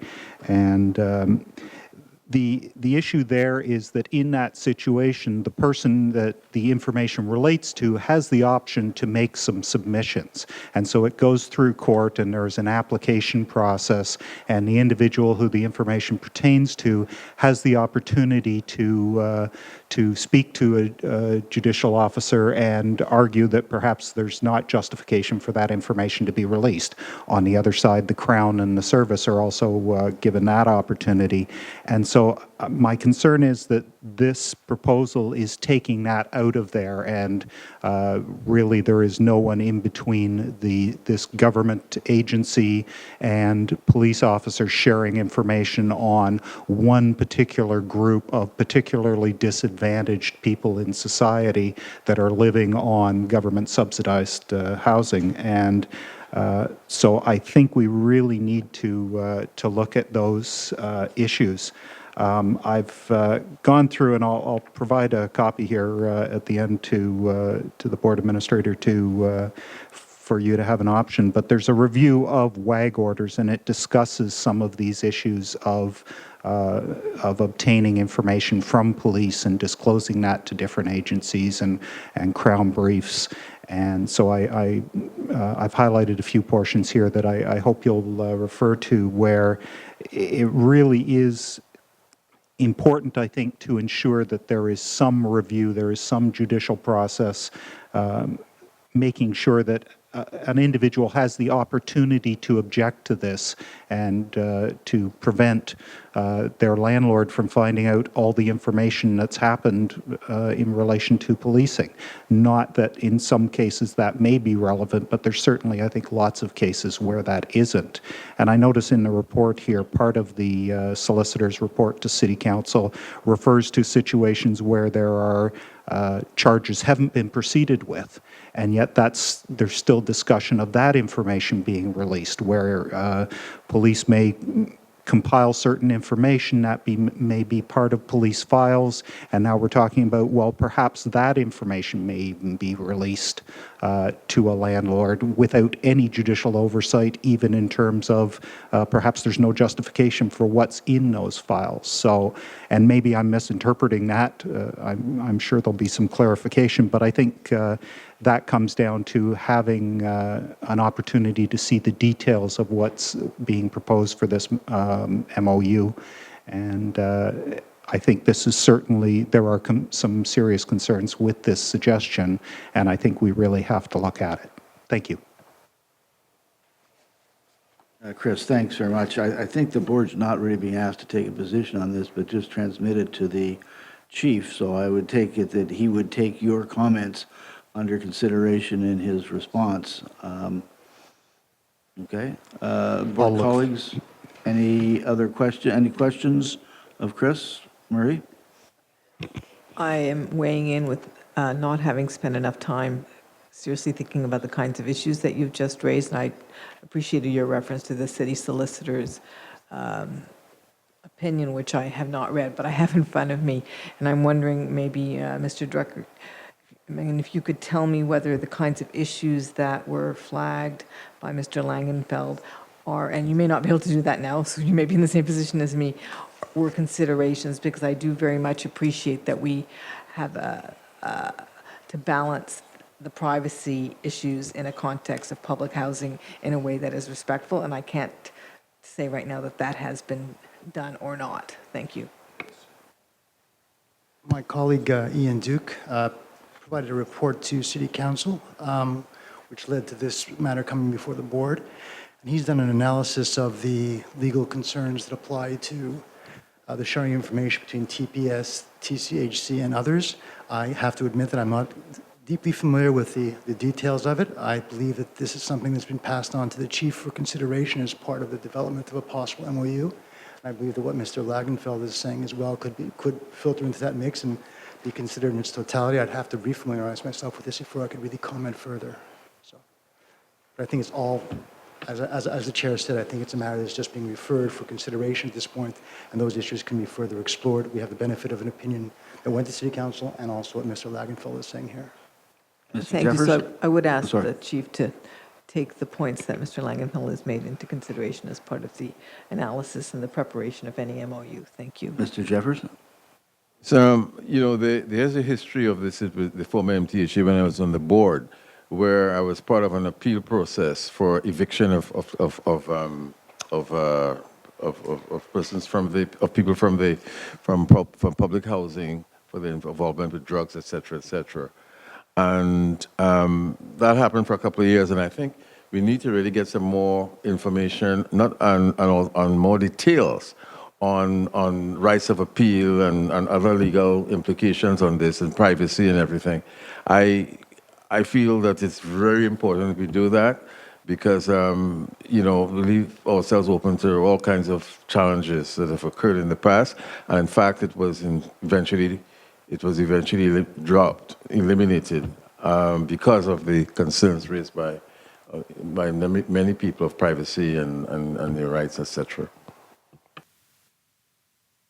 So presumably, Chief Saunders, you've heard all of this. This is the request from the city to be passed on to you. The process, Carl, is that it will come back to the city for further discussion based on the input that they get from Chief Saunders and others? That's my understanding from what's been requested by the city, is that ultimately it would come back to, that there would be discussions in light of what Chief Saunders does with the TCHC, in light of the legal opinion that's been provided to the city, and I suppose any comments. And that's ideally where Chris Langenfeld should be making his deposition, is to the city when they discuss it?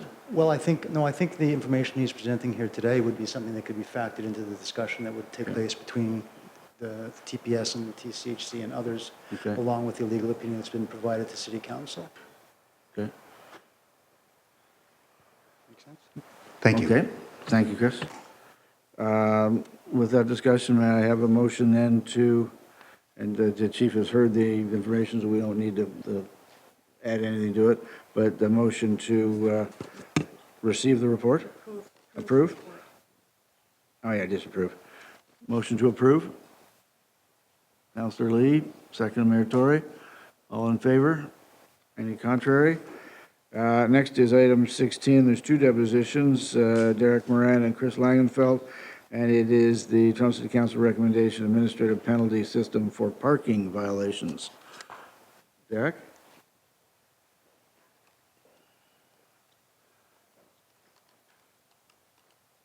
Five minutes. So I'm here today because I have an objection to make. I object to this administrative penalty system for parking violations scam the City of Toronto is trying to pull over on the rest of us. This is a common law jurisdiction where the rules of equity apply also based on the laws of England. Peter Hogg's clarification of Section 32.1 of the Constitution basically says that acts and statutes only apply to government actors, government actions, and those performing a public function of government. Tropwood AG versus Savaco Wire and Nail Company 1979 Supreme Court of Canada basically says that Canadian maritime law refers to statute, statute refers to Canadian maritime law. And I do remember coming here in January and explaining how the Provincial Offences Act is actually invalid and of no force or effect to begin with, as it lacks the enacting clause required of it by Section 6 of the Legislation Act. So this is then not in the public's interest to let these civil law Roman municipal scammers get away with implementing what is nothing more than an attempt at a circuitous form of codified financial slavery because they think it's okay to disobey the Attorney General, Government of Ontario, so they can more efficiently defraud the people of Toronto for money. Now, when the Government of Ontario was looking for feedback on this matter, here is the email I sent to their poa-amp.feedback@ontario.ca email address they had on this matter. I think Donovan Waters would describe this as a technical breach of the trust, where I do not approve of what is being done and that I do not consent to in regards to this AMP plan. Maybe stop charging people with so-called laws, they're really bills, that don't apply to them. That would be a good start. Now, if I come off seeming a little harsh, it's because Alison Jones of the Canadian Press already wrote about this back in May. This was carried by the Toronto Star. I don't know if Betsy Powell is still here. Ontario drops proposal to take traffic tickets out of the courts. But the idea has since been scrapped. Ontario has scrapped a proposal to have people pay traffic tickets online or dispute them outside of court. The Liberal government last year proposed dealing with Provincial Offences Act. It's not, doesn't have the enacting clause, such as traffic and minor bylaw tickets through a civil system. Okay, civil law. I think maybe I got myself turned around here, but Quebec is that way, and Louisiana is that way. So,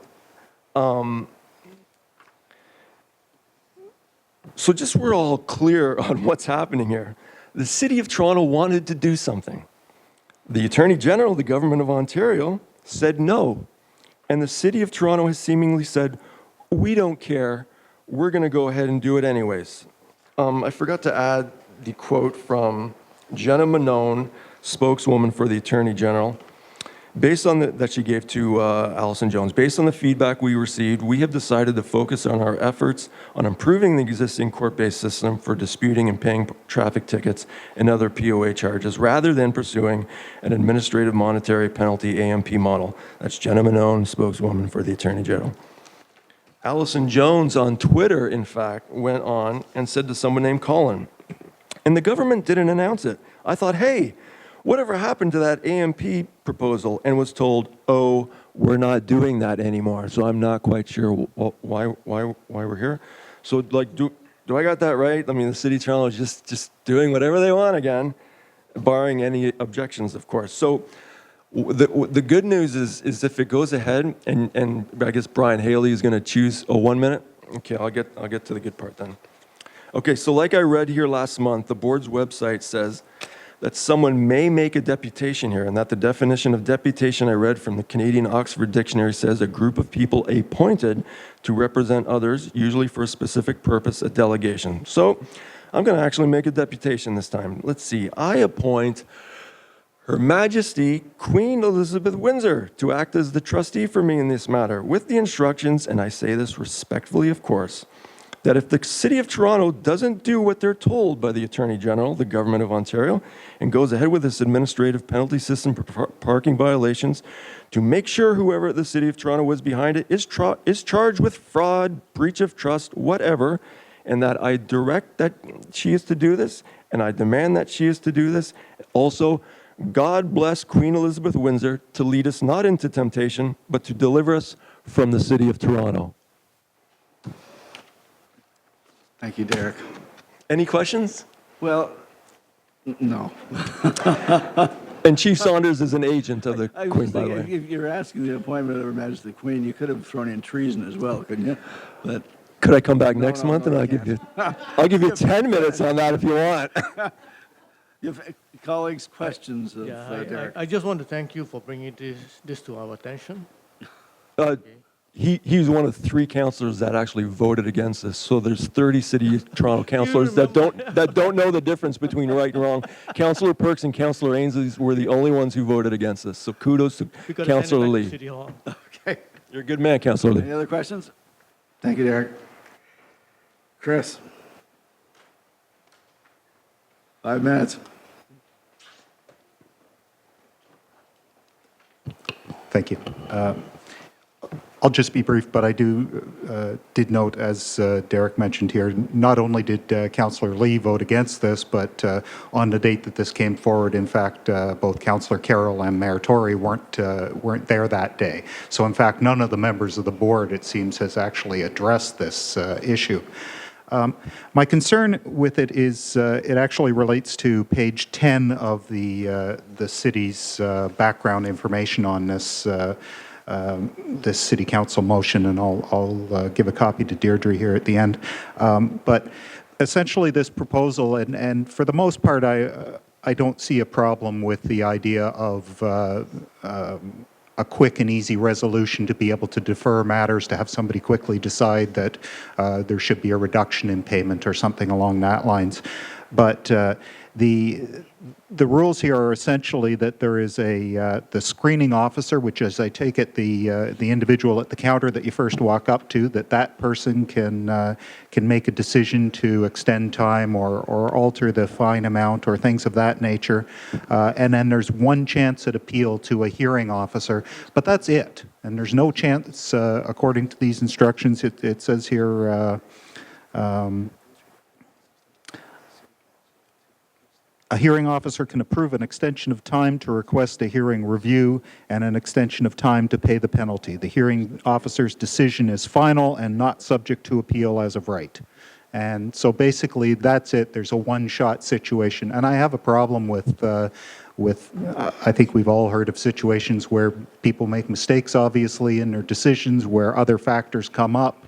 We've certainly all seen situations where the person initially dealing with it is excited about the matter or maybe doesn't convey their concerns properly at first. And so I can really foresee a situation where somebody has a problem, they try to discuss it, it doesn't get properly dealt with, and then that's it. They're told, well, there's no right of appeal. The rules that we're giving here is it's a final decision by the one person that has a right to hear it.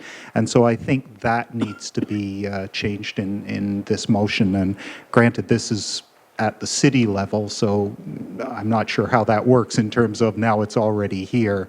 But legal counsel here can advise the board on that issue. The question. The whole question of the administrative penalty system has been dealt with by City Council, for better or worse. The only thing that's before the board today is that what City Council has done be considered by the Transformational Task Force as part of its functions. That debate, that ship has sailed to a certain extent, and if you have issues with that ship sailing, you have to take it up with the city because it's just not on the agenda here today, I think, if I may say so. But Yeah, and I was going to say somewhat the same thing, but the bottom line is we are taking, as we do on everything, depositions. But ultimately, it's right, Chris, that this is merely a request that the task force consider it in its final discussions, et cetera. So you still have a few more minutes if you've got anything else to say, but Carl's right. That's basically what we're doing. Well, and in terms of what options the task force would have to respond to this, whether it's to come back and say, well, we think this is a bad idea, or sort of what those issues are, I leave that to you, for you folks to figure out and discuss. But I certainly think there are some concerns with this, notwithstanding that generally there are certainly some benefits, and I can certainly see where not having a number of justices of the peace spending their time arguing to grant an extension for payment is certainly a ridiculous waste of court time. So I certainly agree with that. But I hope you can find some way to address this other question and issues. Thank you for your time. Okay. Thanks, Chris. Any questions? Carl, thank you for the clarification, because it's quite right. Colleagues, this is really just to reiterate, it says the recommendation is recommended the board refer the report to the Transformational Task Force for its consideration and preparation of the final report. That's what we're really being asked to do. I'm comfortable with that. So, there's the motion. We've heard the depositions and the concerns, but as Carl said, it's really not about what the City of Toronto's decided. It's really asking the task force to take it into their decision into consideration in what the task force is deciding. So presumably when the task force comes back in January of next year, then there's an opportunity potentially, but that it's really a city done deal, as Carl says. So with that clarification, motion to approve?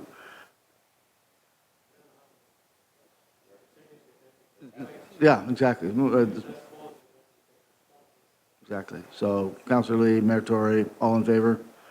Any contrary? Carried. And that brings us to number 18. There's a last purpose. This is the Pearls and Policing and Chris Langenfeld.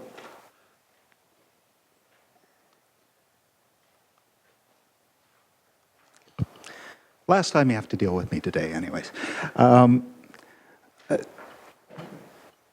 this is the Pearls in Policing is something where members of the service have been going since 2009 to this symposium, basically, and there's a number of concerns. I looked at this back when we first started seeing expenses for travel for the chief to go to these meetings, and I looked at the Pearls in Policing information on their website at that point. And unfortunately, the information is gone from their site now, but it did previously disclose the fact that these meetings do not permit anybody from, for example, a board or any kind of civilian oversight, and they don't permit any reporters or anything of that nature. These are what I'll call secret meetings where it's 35 to 45 chiefs of police from different countries getting together for 3 days to discuss where they think policing should be going globally.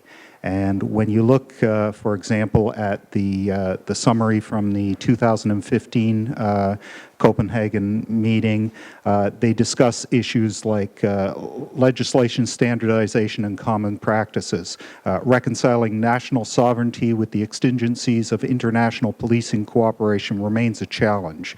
Even the way crimes are legally defined may vary from nation, variations which allow criminals to exploit these variations and may hamper cooperation in areas such as evidence handling and information sharing. It speaks of information sharing, data processing, and interoperability. Intelligence sharing has long been a weak point in international policing. The reversing this state of affairs requires more investment into trust building rather than furthering legal obligations. My concern here is that this really is well beyond the scope of what the Toronto Police Service is supposed to be dealing with. Now we're talking about national legal priorities. What do we consider to be reasonable? Now we're talking about a few members of the Toronto Police Service, or one member each year, going and meeting privately with a bunch of other police chiefs from other countries with completely different laws. In many cases, you look at the groups that attend this, and almost without exception, they all fall much lower on the ranking of democratic indices based on the Economist Intelligence Unit Democratic Index of 2015. They're all much lower rated countries. They don't have the same level of democratic organizations that we have, the considerations we have, the constitutional factors that we have in play here, and yet we have police officers going and discussing how they can privately communicate with each other and how they can know people and discuss resolving these problems without sort of some of the formalized controls. And I don't see any benefit for that. If anything, there have been members of the RCMP that have gone to some of these meetings, not all of them, and maybe there's some argument that's justified from a point of our national police force going and discussing with other nations. But I certainly don't see any justification for Toronto Police spending taxpayer money to go to a 3-day meeting to discuss in secret how police officers think they should be dealing with things off the record, per se, that there's not really any official record of what's happening. And then to say that taxpayers or that the special fund should spend $200,000 to fund a meeting for people to come here next year to discuss this, it just boggles my mind. I think there's so many better things that we can be spending money on and focusing our efforts on. This isn't something that the service should be involved in, and I certainly don't see any justification for $200,000 of our money going to fund the meetings and hotel rooms for these 35 officers to come visit Toronto and spend 3 days talking amongst themselves in secret. Thank you. Colleagues, any questions of Chris? Because I've just got, before I ask Chief Saunders to say a few words, I think the board has a healthy skepticism of things, but this is not secret per se. This is a group of professional organizations, much like bankers or accountants, any professional group would do, meeting internationally to discuss topics. One of the things that really is such a high item on our concern list is considered this year, which is the vast increase in dealing with people in crisis. I think in some ways we don't do enough as a city in terms of looking at other practices in Denmark, in Australia, in the various jurisdictions, because we have to learn that this is a growing crisis. When I look at 24,000 calls for people in distress last year, and I forget the percentage that it's up just in this year, but it is a real issue. It's also at the heart in some of the ways that we're discussing with the Transformational Task Force, how we partner with others to deal with that. I'd love to know what other jurisdictions are doing. So I grant you it's a lot of money. That's caused me to question it as well.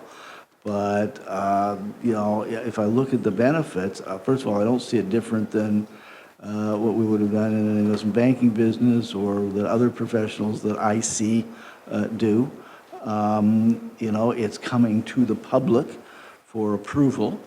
My questions to the chief before we said is, tell me the benefits we're going to get out of it.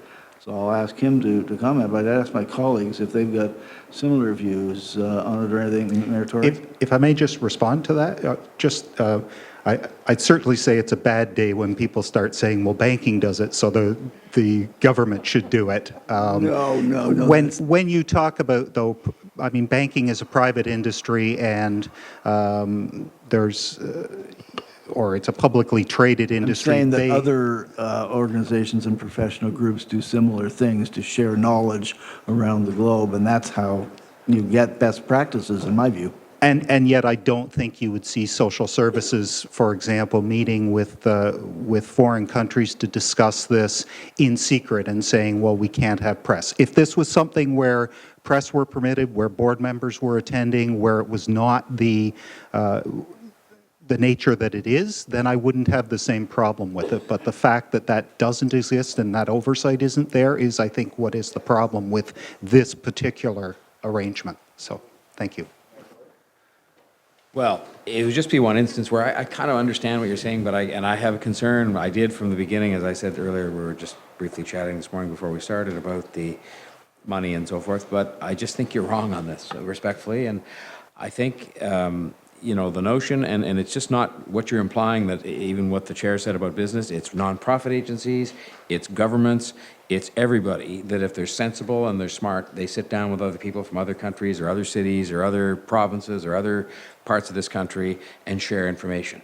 And there's not enough collaboration going on. And what put me over the top in terms of saying that I will vote for this is the fact that our police chief and our police service is going to put on the agenda to listen to these other people, how we're handling people in crisis. And I can tell you from having been, and you've been as well, I know as recently as last night, to the consultations, I would say that's probably the number one issue that comes up over and over and over and over again.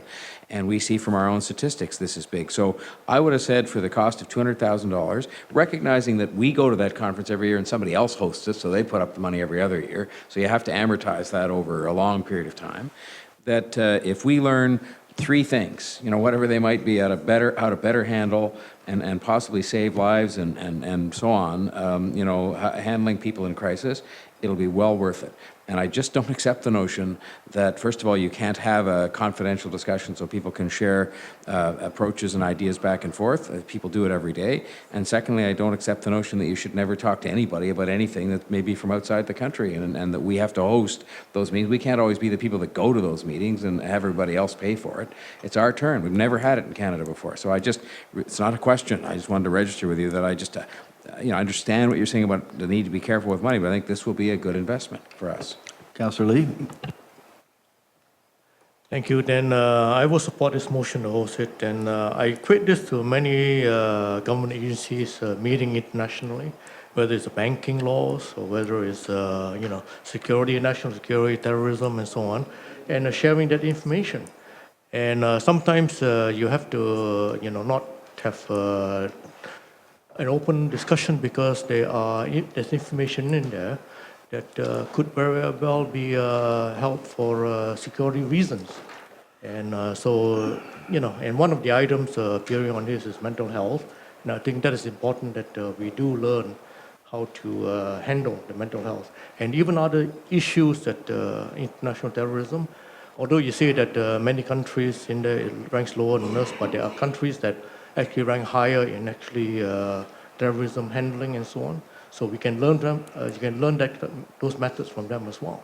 So again, these are kinds of things that the national security is not just at RCMP level.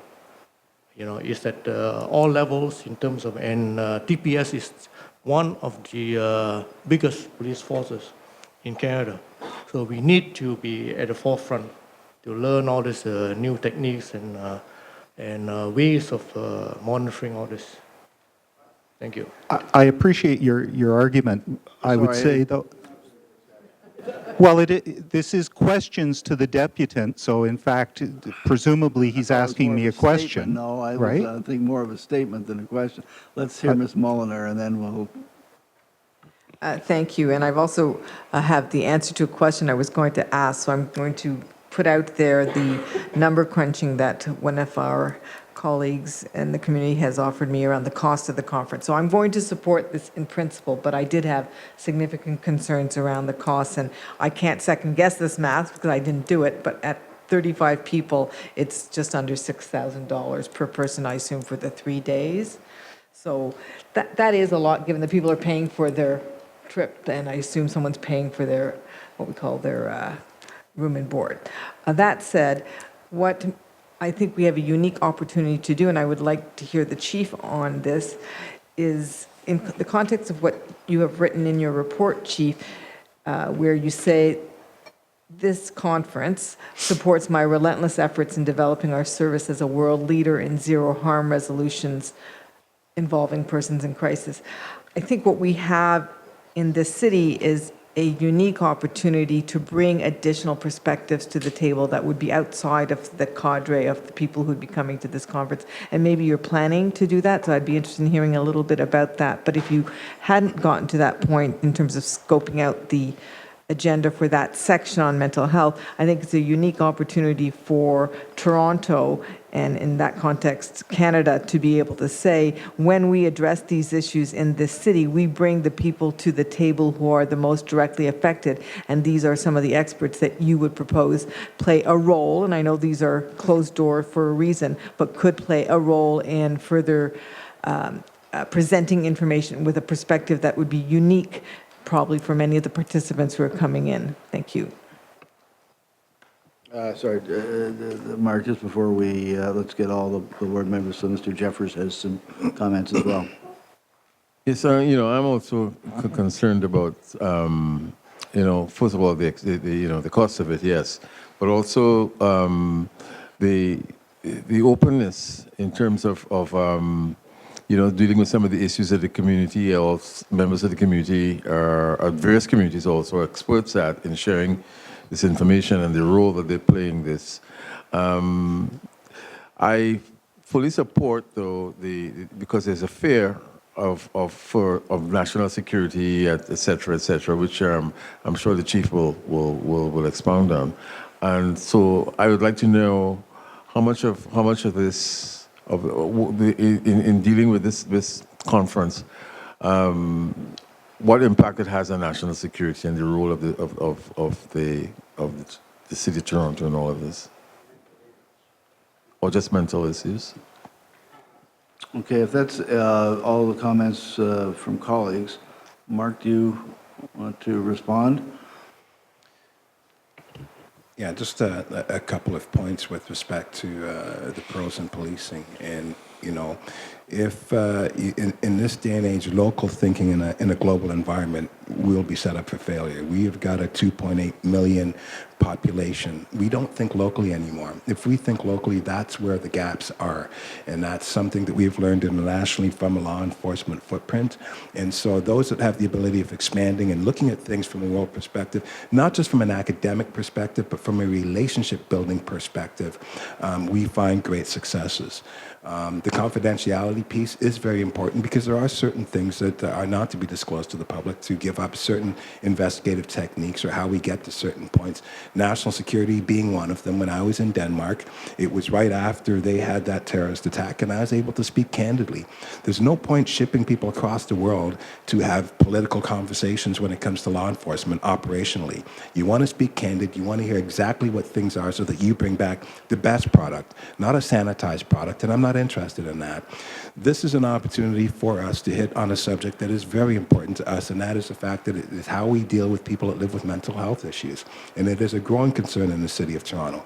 This gives us an operational opportunity. We have this entity picks the best members from their service, very smart members. We have Staff Superintendent Dita Massel that's going to be involved this year, that will be working on a world platform, 1-year research. So it's not about 3 days. It is about a 1-year research collaboratively all over the world where they'll meet 3 times to figure out where they are, where they need to move forward, to come back to make those presentations to world leaders so that we have the best model operationally, which fits directly with one of the main concerns, one of the main pressure points that we have in the city right now.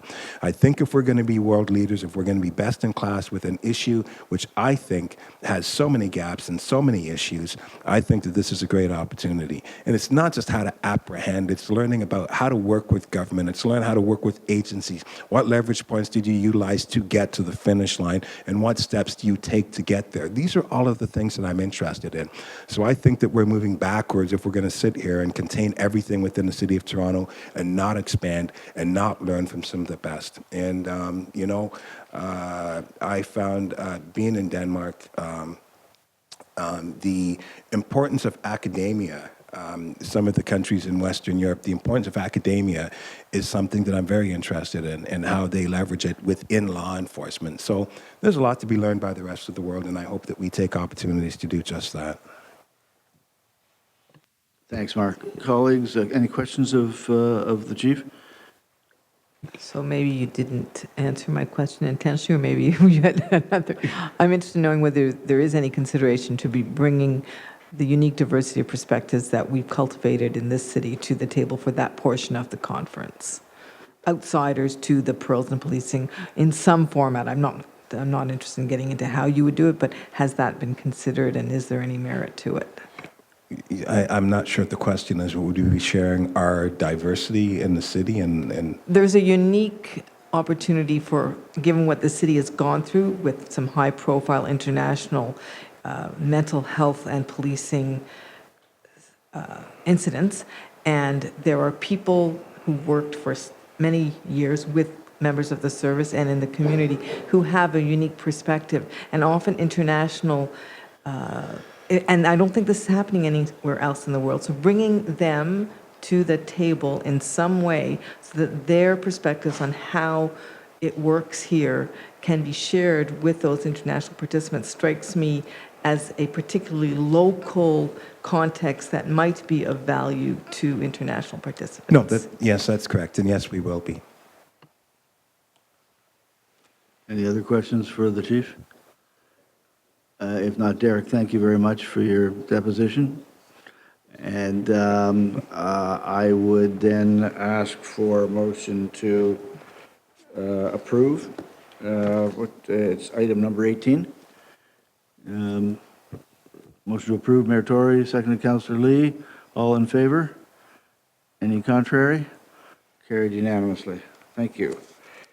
So that takes us now to item number 13.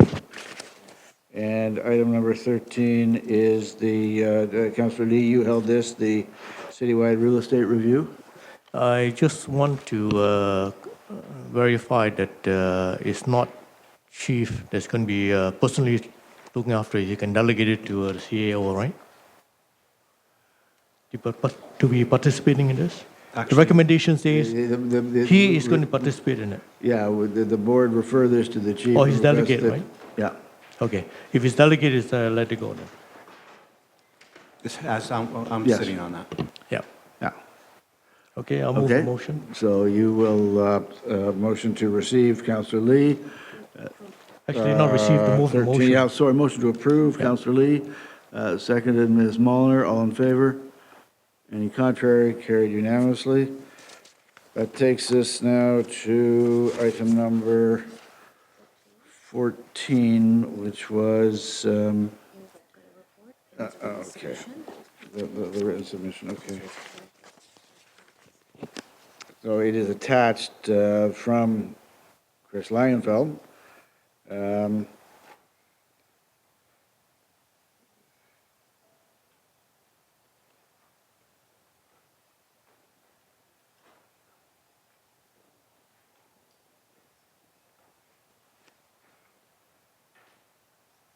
Okay, so it's item number 14 down at the bottom, asking the board to request that the chief's report include an overview of the existing systems currently being used to facilitate 9/11 texting for registered hearing impaired Torontonians.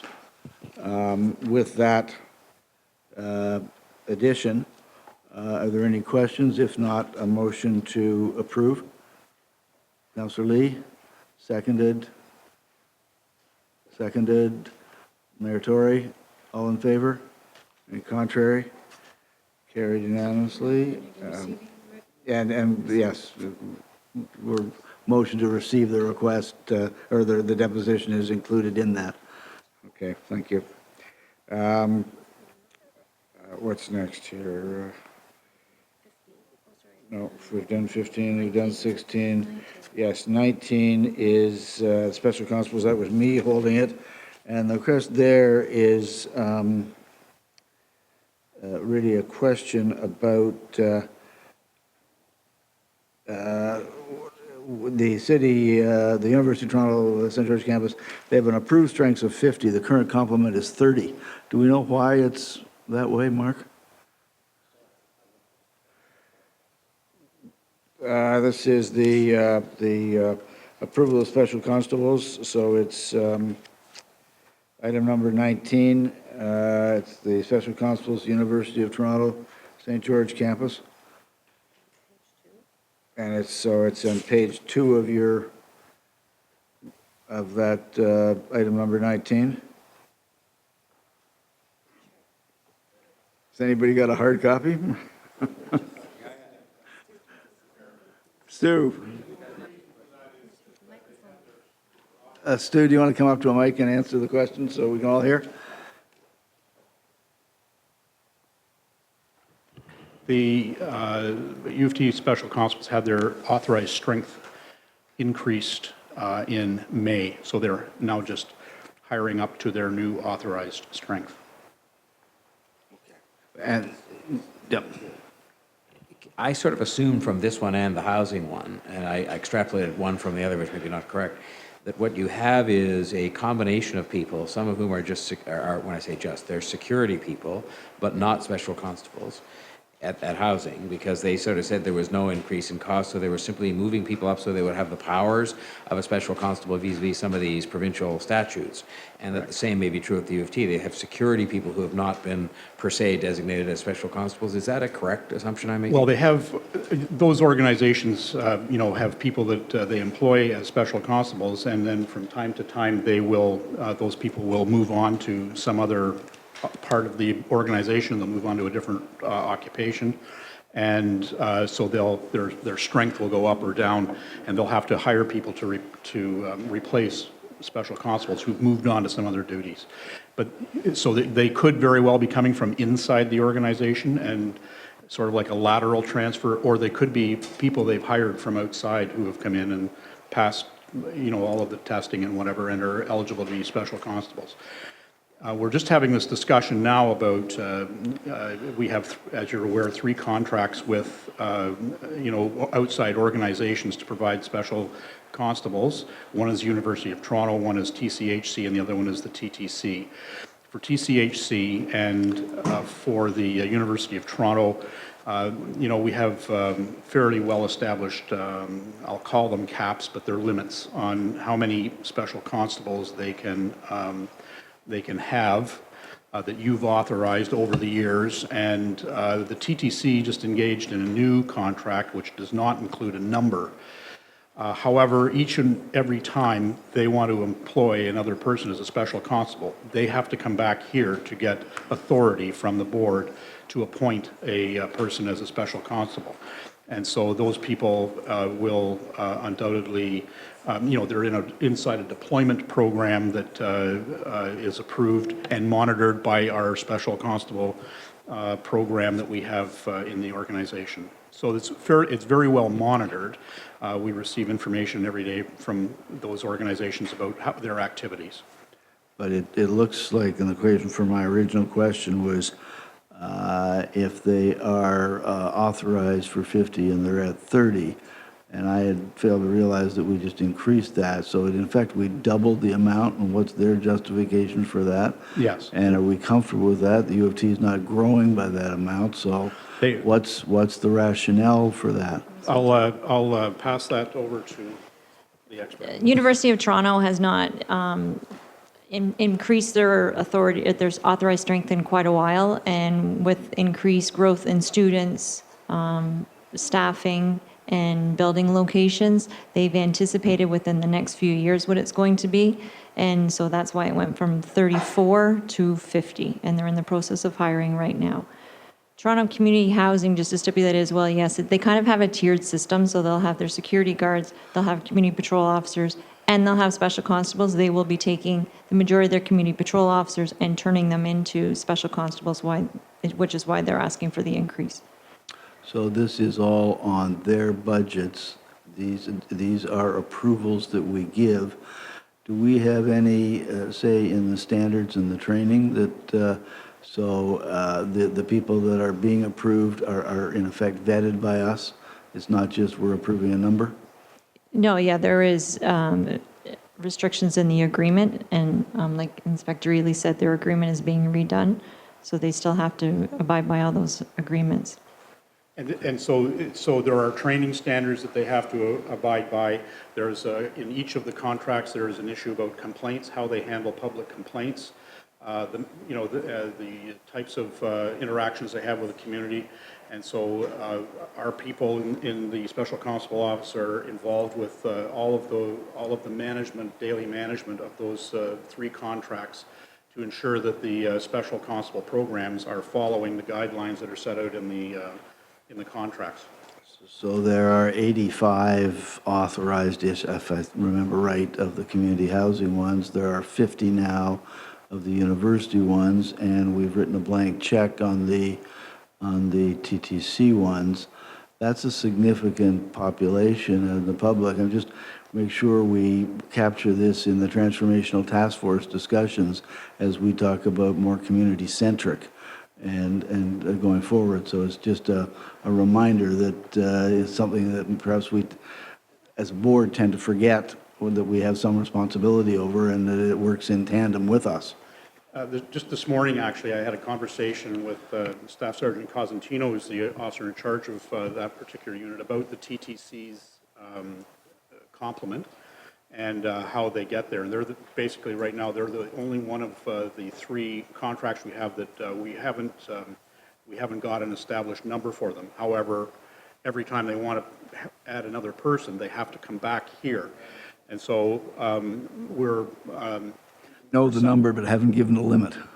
Well, you know what, they had a limit when they first reacquired their ability to have special constables, and there was a limit, but now they want to change their deployment model a bit, and they want to add people to it. Those are things that happen, and as long as they're properly justified in doing that, it will be up to us to recommend to you that they be allowed to do that. Ken? Are we involved in the evaluation and the effectiveness of these special constables in any way?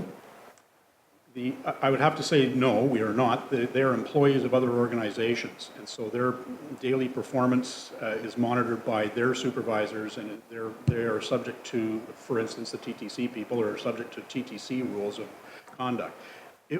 Where we get involved is with complaints, public complaints.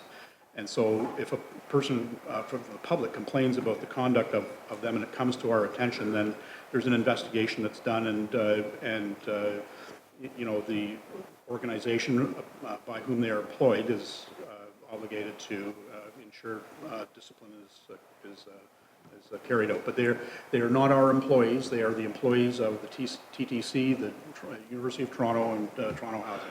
That I understand, but in the interest of public safety, should we be interested in determining how well they're doing with the public, you know, in terms of security and that sort of thing, or should we be? The board's power over these folks is really the power of appointment. The board is obligated under the Act to appoint them, and the appointment has to be confirmed by the minister. And but the day-to-day operation is subject to an MOU, an agreement we have, which sets out, our responsibilities and their responsibilities, and their conduct day-to-day, their evaluation, how they're doing, are they effective? Those are all matters for the employing organization. We also, the police service also employs a number of special constables, mostly in our court services people, and we're responsible for their behavior because they're part of our organization. They need to follow our rules and regulations. They also give us a year-end report every year, which covers a variety of areas that we can monitor them as well. Yeah, I just was interested in the increase and had forgotten that we had increased it. And then it just led me into the thought that let's make sure it's included in discussion from a transformational task force point of view, because in effect, they're right there dealing with the public all the time, particularly in the community housing and transit, but also the university one. So that was the issues. Any other questions, colleagues? Thank you, Stu and company. If not, then may I have a motion to approve item number 19, the Special Constables at the University of Toronto? Councillor Lee, seconded Ms. Mulliner. All in favor? Any contrary? Carried unanimously. And that brings us, I think, to the last one. Which one? This is 24, right?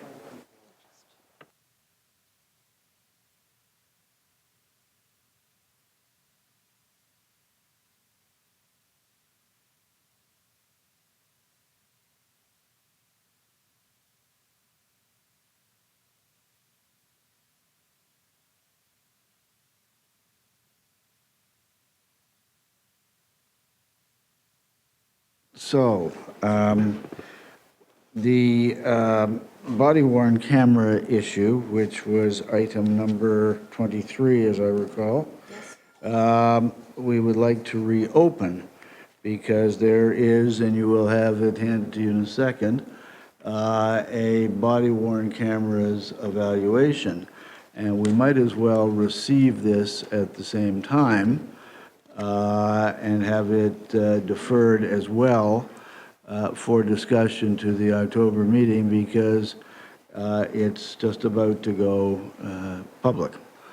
So, you've got it in front of you. That's the motion. Deirdre View captured it to reopen it. So we need a motion to reopen it first, do we? Yes. Mayor Tory, seconded by Councillor Lee. All in favor? Any contrary? Carried unanimously.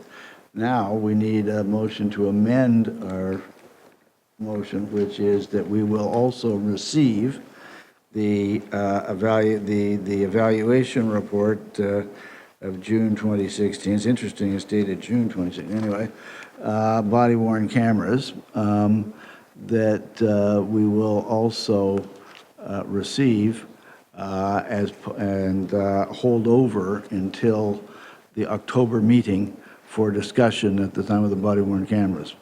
Is that clear to everybody? Good. So, proposed by Mayor Tory, seconded by Councillor Lee. All in favor? Any contrary? Carried unanimously.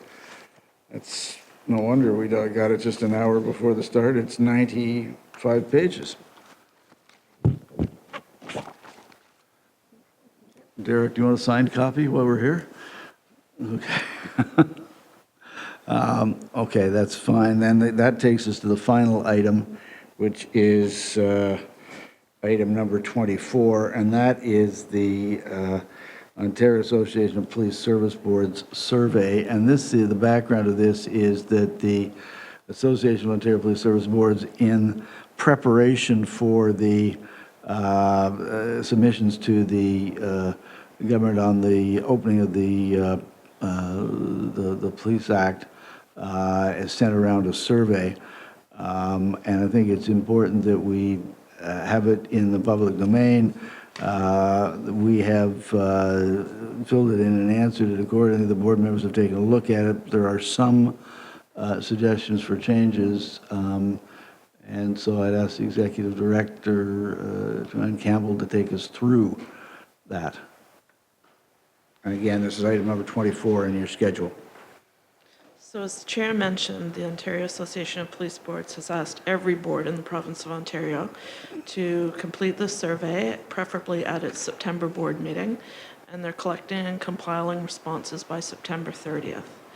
So it's a bit of an unwieldy document, but there's 57 statements that you're asked to react to. So to attempt to expedite your review and discussion of this, we've taken the liberty of populating the survey with possible responses. And so we'd ask you to take a look at that. Hopefully you've had a chance to. And identify particular ones that you don't agree with and would like to change. The OAPSB wants to receive a single survey completed from our board, which represents the majority view of the board on the statements included. And so to kick off that discussion, I'll share with you Councillor Carroll's thoughts. She gives her regrets for this meeting, but she's submitted 3 suggestions for changes to the survey. Her first suggestion is with respect to Section A on the first page of the survey, and she asks that the statement number 3 be elevated in terms of its importance. So she would like to move it from a 5 up to, does she make a suggestion? She doesn't. So mandating police cooperation with other health and social agencies. And that should be mandated in the Police Services Act. I think that's going to be captured to some degree under the Ontario's Safe Communities development, but I see her point. Do colleagues agree that we should move our response up from a 5 to a 3? I would just like to mention that the level of cooperation needs to be more detailed. In other words, because there are a number of the cooperation that they're discussing or they're attempting to determine here can be interpreted in many, many ways. And I think we may need to be specific on the... Ken, the problem we got here is that this is what the service does. So either we're way in with our views or we don't weigh in. We don't have the opportunity to change the survey. So all we're being asked to do is put the weighting of importance on the recommendation we feel is important. Yeah, I understand that. The thing is that, the word cooperation can be interpreted in many ways. And I'm saying that we have to be cognizant of the fact that, that cooperation could mean, information on individual. I don't know, right?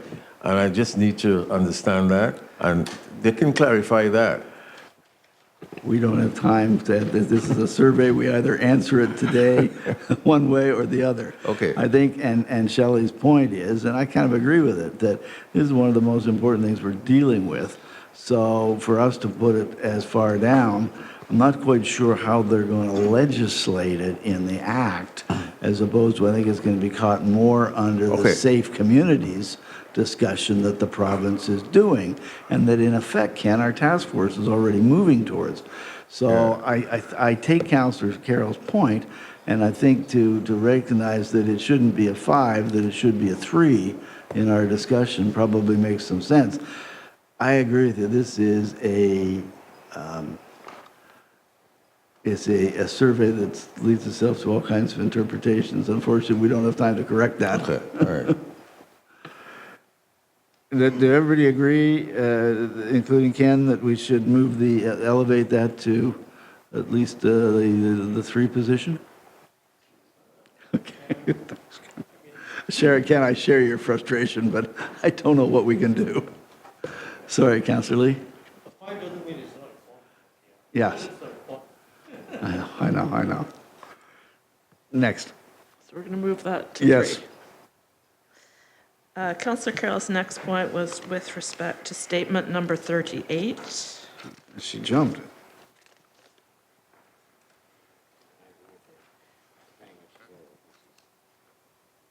And she would like this to be an agree. And she relates that to the work of the Transformational Task Force. Yeah. I agree with that. Colleagues, Marie? Jen? And Ken, okay. And Councillor We're good. Carroll's final point is statement 50. Oh, sorry, 2 more. Statement number 50. Yeah. Board training needs to develop critical thinking, analysis, and decision. Yeah. It's a question of mandating it. Yeah, I know. Yeah. She would like to agree. Yeah. Okay. Agreed. Yeah, I know. Don't go there. I assumed most people came to the table with those skills. Okay. But anyway. We agree with that one. The final point that she has? Statement 53. And she shares Ken's concern about general wording of the survey with respect to this statement. She doesn't really know, she'd like to know more about what they conceive as being centralized bargaining. But she says that province-wide bargaining with decentralized local tables might bring an end to whipsawing. If that is what is intended, she would agree. She doesn't know if they're asking the right question. Tori? I know from some of the discussions I was in before our last contract, we were doing what I would have just, I think she picked the wrong one. I think it was coordinated bargaining, but we said no to that too. Yet we participated in it the last time where we at least sort of shared information and so forth. And I think that is maybe along the way to, sort of having coordination but not centralization. And maybe on centralization we could just say, we don't know. But on coordination, we were already doing it, and I think it was quite useful. That's my own sense. It was useful to sort of know what the others were doing and not get whipsawed. So I would have said 52 yes, 53 NA, potentially. Okay. Agreement on that point? So I would agree 52 with... coordinated, 53. Just no answer. Yeah, that makes sense. Not sure Sorry, what it Marie? I agree. Thank you. Jen? Ken? So we would agree that we would do no answer on 53, but that we would agree to coordinate it on 52. Are there any other colleagues' suggestions that you have, Councillor Lee? Actually, I would have liked another column says maybe. Okay, not agree or disagree. I mean, look for example, number 16. Police officers should be professionally accredited like lawyers, accountants, engineers. To some extent, they are. They go to police college, and they got to pass. And then once they pass, the officers, and actually they can go and practice, they can join another force if they do so, even when they leave Toronto Police. So to some extent, they are. Mm-hmm. Okay, so, maybe I would like to move that one over to agree. They may not be the professional body such as... It's a question of the recommendations here, as I understand it, is for the collective Association of Police Service Boards to recommend the inclusion of legislation in the act to capture this. Is that what we want them to do? Or do we just recognize that in effect we're already doing it? Because I'm weary of creating more prescription to us. We want to engage and encourage in best practices, which I think has just been captured under the coordination but not centralization discussion. I'm not sure that we want to drive a whole new level in an act that says, because you're right, we do already kind of do it. So do we want to drive something more than that in the act that prescribes us to go further? That's why this is not a precise exercise at all and leads in some ways to the confusions that we're talking about. And to give you some comfort, the board has already put in a fairly comprehensive written submission Yes, I remember about that. Which you've PSA signed off reform. on. I remember that, So yes. our position is on the table. Some of these statements are very broad, and you would have no way of knowing what the possible cost Right. implications or human resources implications are. Yeah. So I might suggest if you're nervous or uncertain, you might just want to say not applicable. Yeah. Yes, we don't have to answer any questions. have to answer. It's the Goes to context jail. of the question itself. Okay. Any other suggestions, colleagues? Again, just one, Mr. Chair, and you would know, I would have said it's possible, it could be argued that we did delegate the bargaining process to professionals, although not really. I mean, we sort of did and we didn't. We had a Well, professional helping us. it was a joint venture. Yeah, but with the board. Yes, So, okay. but the board had the final say-off. Yeah, so but we had the didn't delegate professionals it. in the We room. had partners. So, but we had professional advice, Yeah, which but it we wasn't would have delegated. ignored. That's correct. Yeah, okay. And I think that's the right I balance. in totally some agree. I ways. just, in the answer to that question where it said we should be allowed to delegate it, again, these questions are not really well thought through, but anyway, it's fine. The answer's okay. Okay. So with the amended proposal, motion to approve. Councillor Lee, seconded. Ms. Mulliner, all in favor? Any contrary? Now the hardest one of all, motion to, any other business? Any other business? Motion to adjourn? Councillor Lee, seconded by Auditorium, all in favor? Carried unanimously. Thank you, everybody, very much.